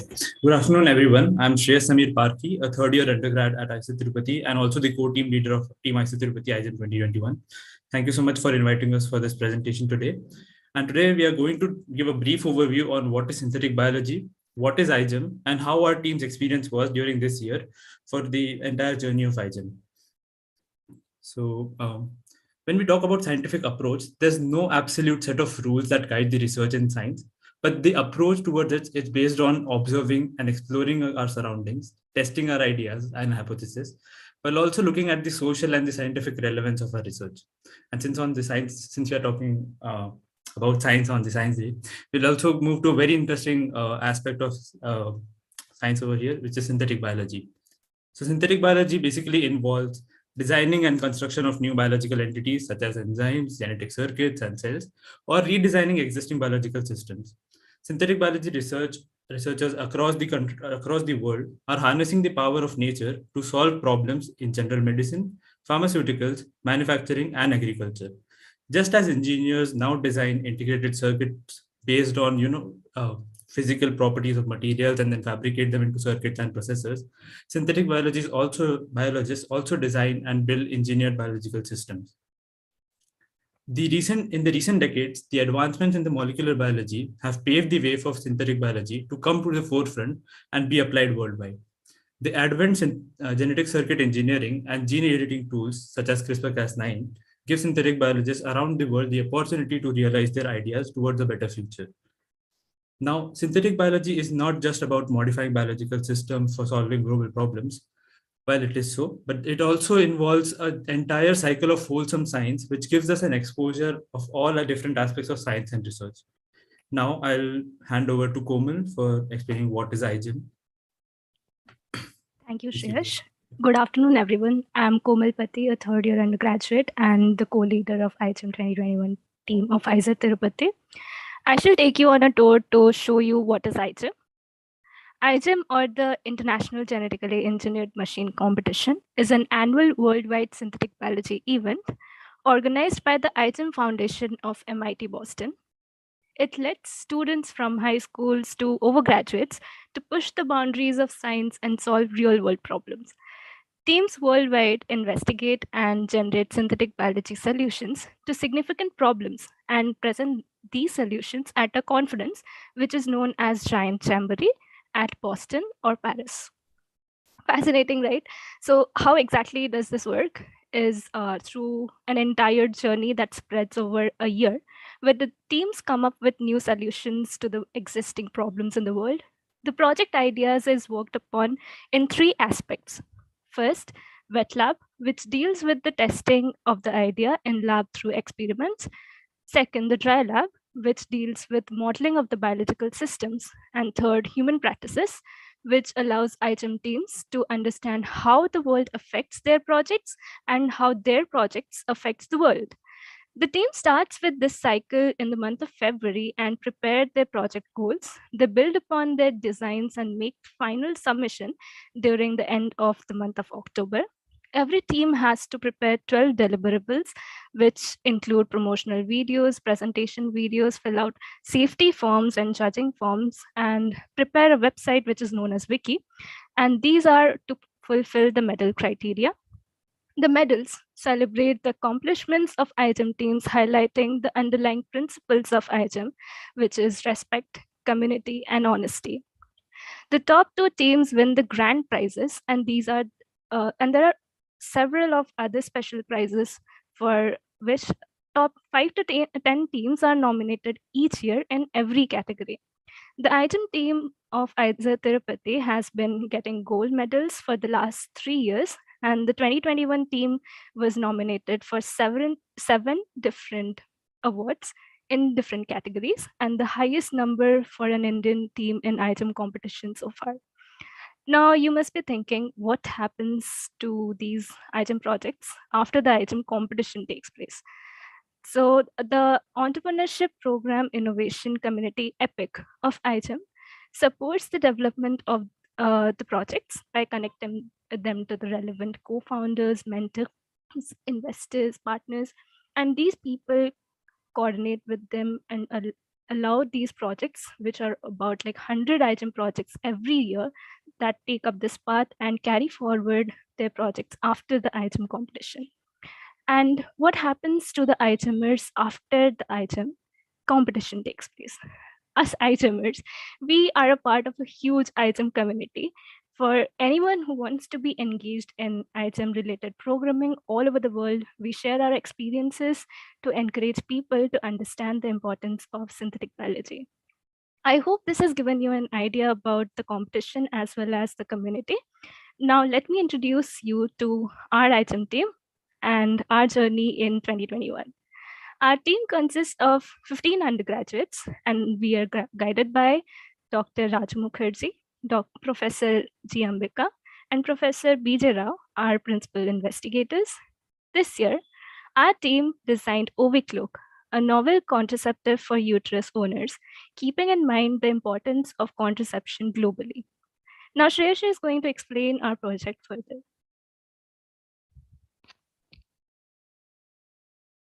Thank you, Komal. I'm back again here. So when we're talking about this project, why do we exactly need contraceptives? A contraceptive is not just a product, but it's also a tool for upholding fundamental rights of its user. According to WHO, contraceptives advance human rights. The use of contraceptives also prevent pregnancy-related health risks for women and adolescent girls.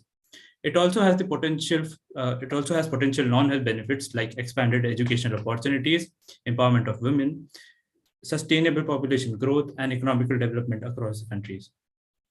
And while we're talking about these modern contraceptive methods, there are various challenges that are faced due to these contraceptive methods. Approximately 2/3 of sexually active women across the world discontinue using contraception due to the fear of the side effects. 22.2 million unintended pregnancies happen every year because of failure of the contraceptive methods. There are several short and long-term side effects on human health due to these contraceptive methods. And hormonal contraceptives, which have these hormones, are also harmful for aquatic life, for the aquatic life essentially. And now we might be wondering, how does Ovicloak work? So let me now take you through the background of our project. So the reproductive system of uterus owners produce hormones like estrogen and progesterone that maintain the reproductive cycle. Every cycle, the ovary releases an ovum, which gets transported to the fallopian tube, where fertilization may occur by the sperm. And so we target the phenomenon of the fertilization to achieve contraception. And fertilization basically means the process of embryo formation by the fusion of sperm and oocyte. So, right, as you can see, the ovum over here moves towards. So during fertilization, the sperm enters the oocyte and interacts with the extracellular matrix of the ovum. Upon sperm entry, a specific protease, ovastatin, is released by the ovum, which leads to hardening of the zona pellucida layer, which is a component of the extracellular matrix of the ovum. Due to this hardening of zona pellucida, it prevents sperm entry inside the ovum, and which is facilitated by the cleavage of the ZP2 protein in the zona pellucida layer. This makes it an effective, specific, and non-toxic contraceptive method. Right. And so in order to make a very safe contraceptive for uterus owners, we propose to work with commensal bacteria present in the fallopian tubes. We selected Lactobacillus acidophilus as our prime candidate. However, for the proof of concept this year, we chose to work with Bacillus subtilis, which is a very great gram-positive model organism. Now, let me give you a short explanation on how this genetically engineered bacteria was envisioned to work in the actual scenario. So when the bacteria is delivered in the fallopian tube, it produces ovastatin, and it leads to zona hardening, essentially, which prevents sperm entry. Yeah.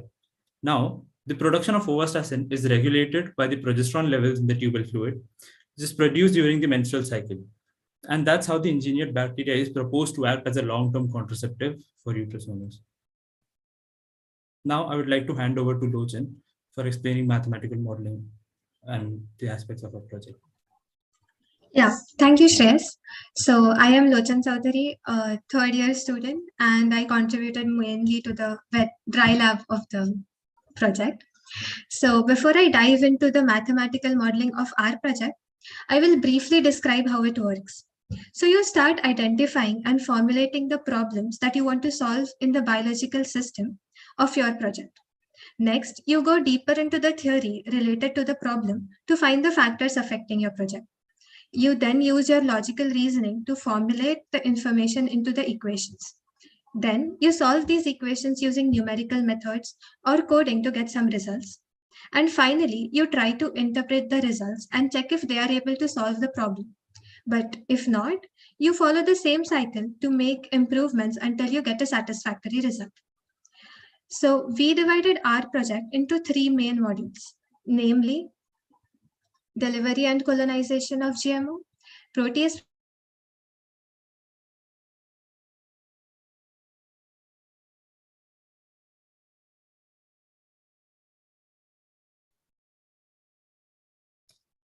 I think Lochan lost her connection. bacteria. We studied the growth of the delivered bacteria via a model with a simplistic approach for two populations. Using this, we found the final population of GMO, which was used in the next module, the protease production. In this, we calculated the required ovastatin concentration, its production by bacteria, and modeled its diffusion through the oviductal fluid. We then studied two kill switches. One was for reversal of contraception, and second one for the biosafety. When the user wishes to reverse contraception, xylose, the inducer of the kill switch, is delivered using the same hysteroscopic technique. Xylose induces the production of a toxin that causes GMO cell death. Here, we calculated the minimum required xylose concentration and the time taken for it to work. Lastly, if the GMO flushes out of the system, it shouldn't survive or spread to the environment, right? Hence, to ensure biosafety, we built a blue light inducible kill switch, which degrades the bacterial genome, thus inducing cell death. We modeled the dependence of DNA's production on activation of the kill switch. Our work on engineering, biosafety, and security through kill switches helped us bag a nomination for the Best Safety and Security Award. And before moving on, I would like to express my deepest gratitude towards Professor G. Ambika and Dr. Raju Mukherjee, our PIs, for helping a lot with modeling. Now, combining all the aspects that we discussed, we can say that Ovicloak is a long-acting, reversible, and non-hormonal contraceptive.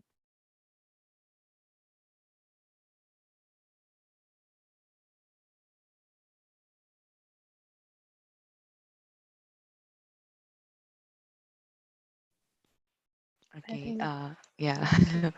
Hi everyone, I am Shubhra Singhal, a third year undergraduate from IISER Tirupati, and I was mostly responsible for the human practices work associated with OVCloak.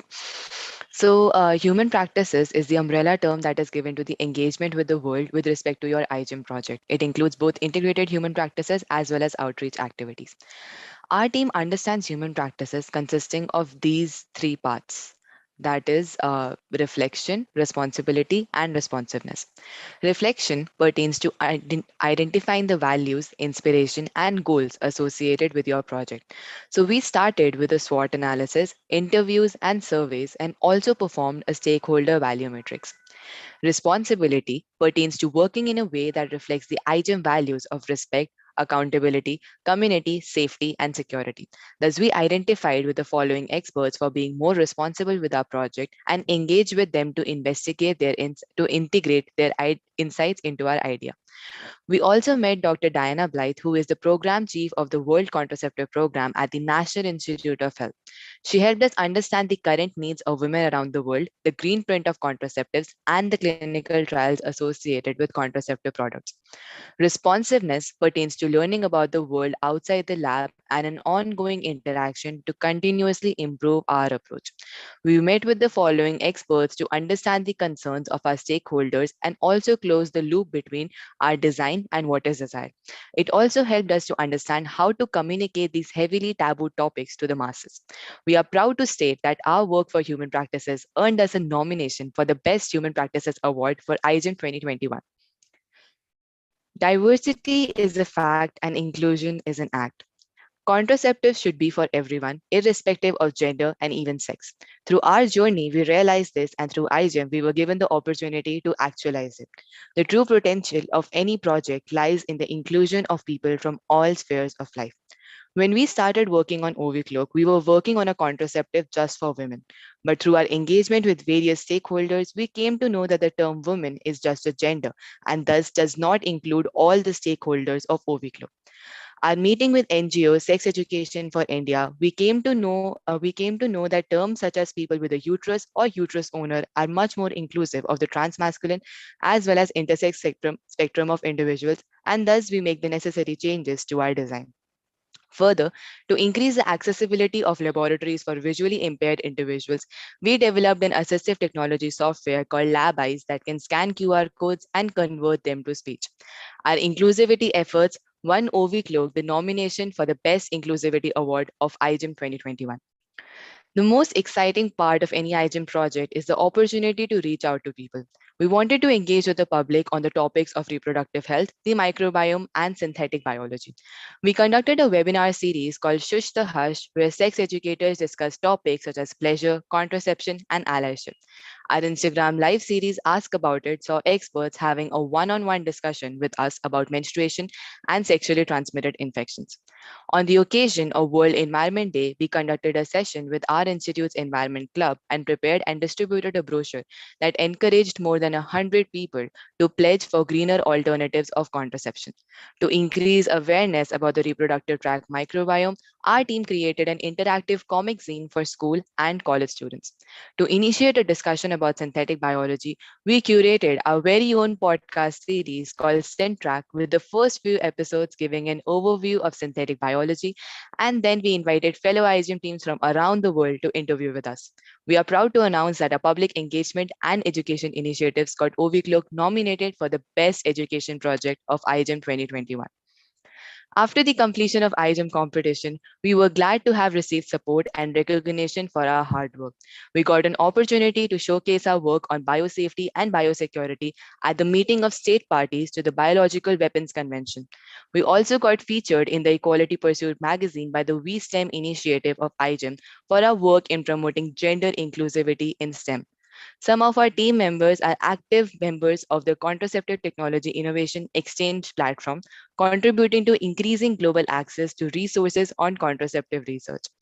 A contraceptive is more than just a product, and our project OviCloak is a testimony to that. We are grateful to our generous sponsors and all the people who have supported us throughout our journey of IGEM 2021. Thank you.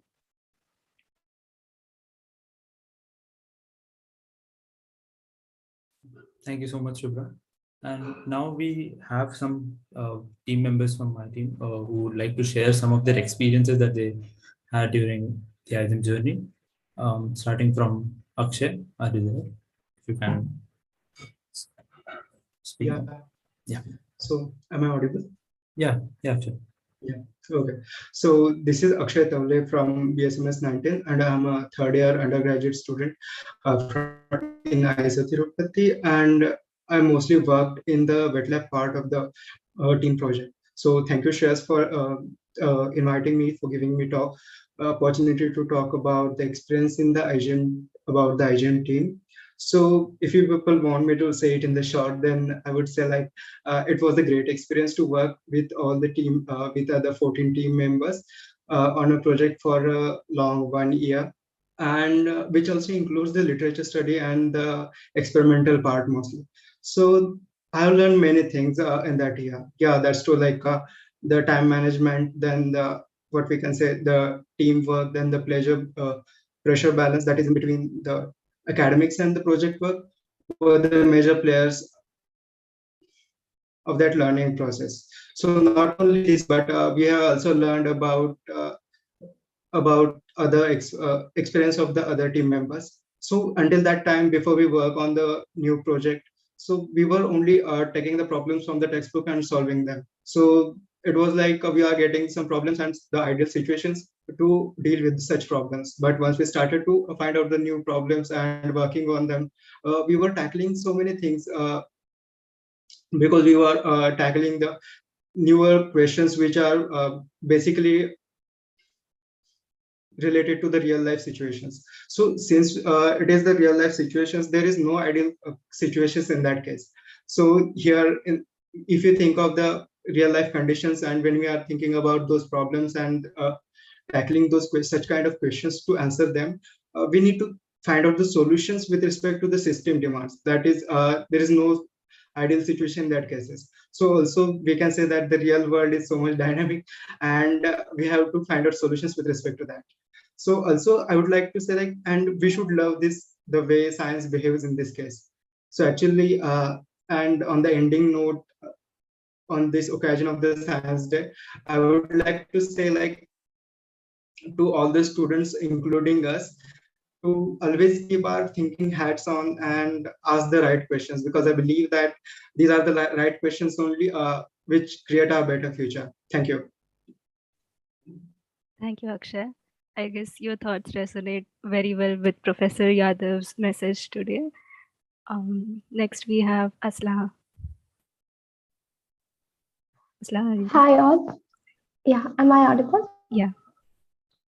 Okay, so myself Aslaha, I'm a third year undergraduate at IISER Tirupati, and I was mainly contributing to human practices as well as a wet lab. So today what I want to share is my some personal insights as well as realizations when I was doing IGEM.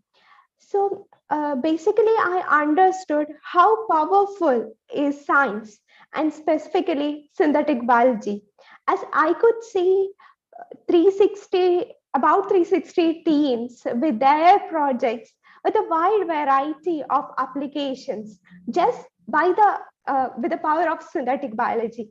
So with the realization of the potential of synthetic biology as well as OV clock, I came to realize what it means to a researcher when people say with power comes responsibility. Like with the understanding of the potential of OV clock, we just didn't constrict our output to a small end users. We go outside and realized that there is a wide variety of people who needs OV clock. Thereby we broaden the stakeholders. So what I understand is that as a researcher, we can do more. We can be the savers of the underrepresented and minority communities, just like how we build our stakeholders from women to all uterus honors. So that is one of the insights I had. Another one is how human practices is important in translational research. As translational research is so much important as it brings science from the bench to the bedside. So understanding what the end users need is really important as well as crucial. So as a person who is aspiring to be translational research, let's all try to include our, inclusion is an act, as Shubhra mentioned. So we can try to include our stakeholders as well. Can I just pause if there is a BG, like the prayer is going on? No, that's fine, sir. Yeah, so another important thing was about communication. Like India is the only country which demands or which proclaims that scientific timber as one of the duty of its citizens. So once we researchers try to communicate as well as communicate our project to the masses, it will bring a rational change in the thinking of commoners. As well as we could also see the impact of communication when we did our outreach in sex education, and how it got our audience really informed. So this is another thing which I realized the potential of.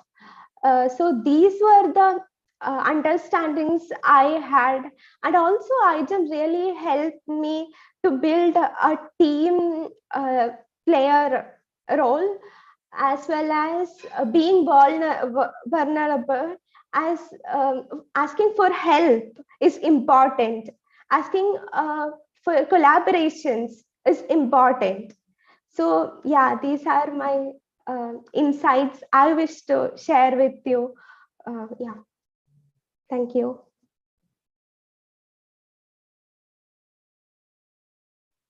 Thank you so much, Asla, for the wonderful insights. I think you gave us a very broad overview of what IGEM stands for and what we learned during the IGEM journey.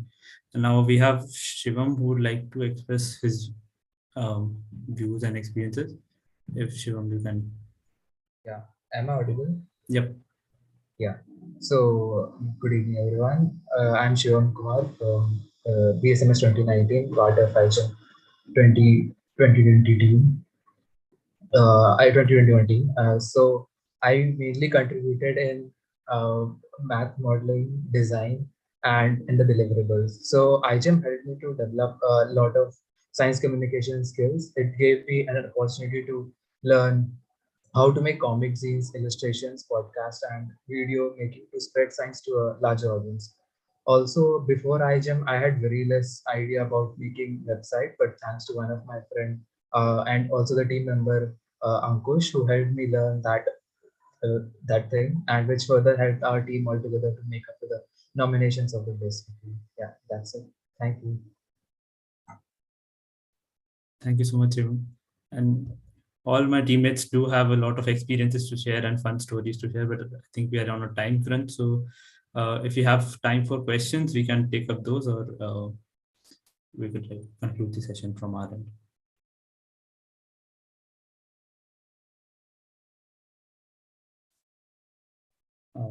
So Dr. Rashmini, if you can let us know if you have time for questions, or the audience has any questions, you can shoot right now.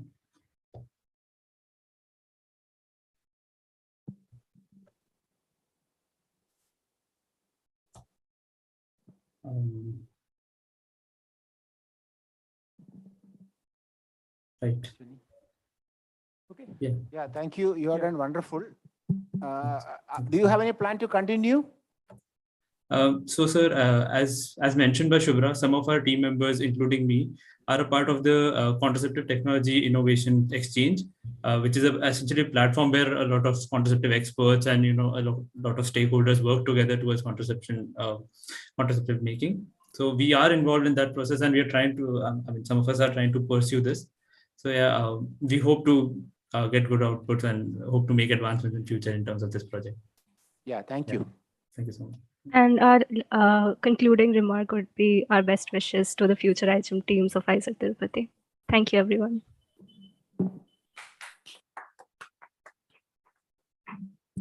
Yeah, thank you so much, IGEM team, for the wonderful presentation and sharing your experiences with us.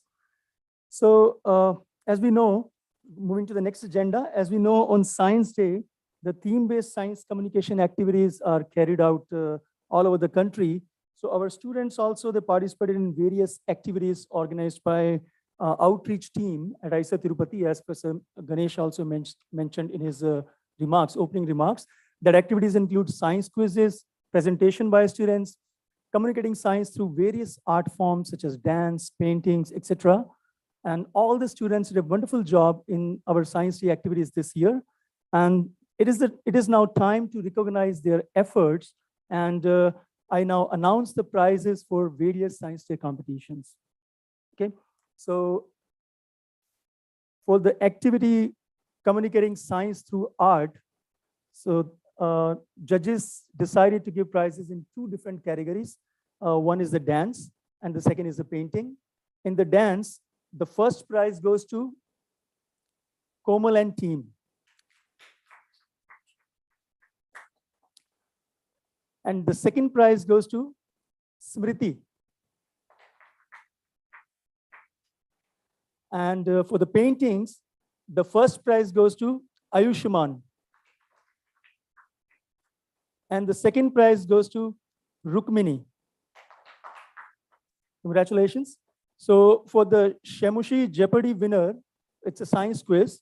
So the winners are team, the name is Halwa Merchants. So it's from IISc Bangalore. The team members are Aditya Kadambar, Nikhil N, Samrat Havaldar. So congratulations, team. So the first runner-up for the Shemushi Jeopardy science quiz is Team Science Rookies from IISER Mohali, and the team members are Ahir Ghosh, Jishnu Kesh, and Aditya Garai. For the second runner-up, team is Sand and Soil from IISER Berhampur. Team members are Akshay Shreyas, Aditya Iyer, and Chitrak Baumik. Then we also have an activity called Escape Room activity by the Synergy Club. And I just now received the results. Yeah, sorry. So yeah, the first place goes to the Trezorites, consisting of Sabdaini KB, Manasa Uppala, Aditya Panigrahi from IISER Tirupati. So the second place goes to the team Rhapsody, consisting of Akansha Agarwal, Pratna Agarwal, Romal Gautam from IISER Tirupati. And the third place goes to Capybara crew, consisting of Pranav, Arshia, Satvik from IIT Hyderabad. So congratulations, all the winners. On behalf of outreach team, thanks all the students for their active participation and congratulate the winner. And now we also have Mole Day celebrations, for which happened on 23rd October 2021. So I'll ask Professor Pillai to announce the results for that.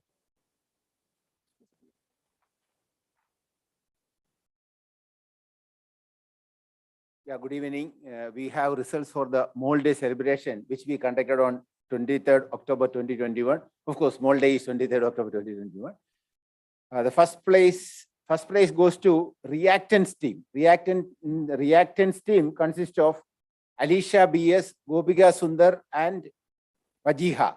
Our congratulations to the team.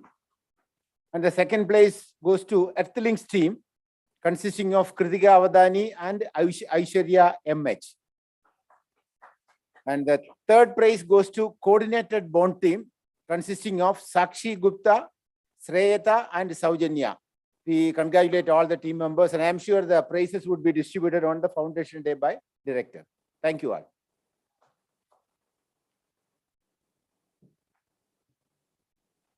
Thank you, Professor Pillai. And I congratulate once again to all the winners. So with this, we come to an end with this year's Science Day celebrations. But I'm sure the zeal, the enthusiasm for science remains with us. And our outreach team will keep up the momentum by organizing various scientific activities throughout the year. I, on behalf of outreach team, would like to take this opportunity to thank our chief guest, Professor G.D. Yadav, for joining us today and giving a wonderful talk. I also thank our director for his help and support to make this Science Day celebration successful.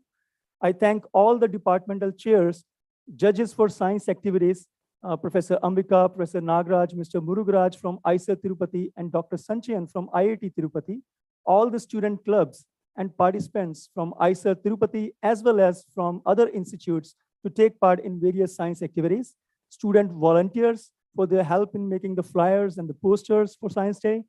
A special thanks to our IT team for successfully arranging this event in hybrid mode, both online and offline, in very short notice. And I thank all other directly or indirectly involved to make this event a success. Finally, I thank to the wonderful audience. Have a great evening. Thank you so much.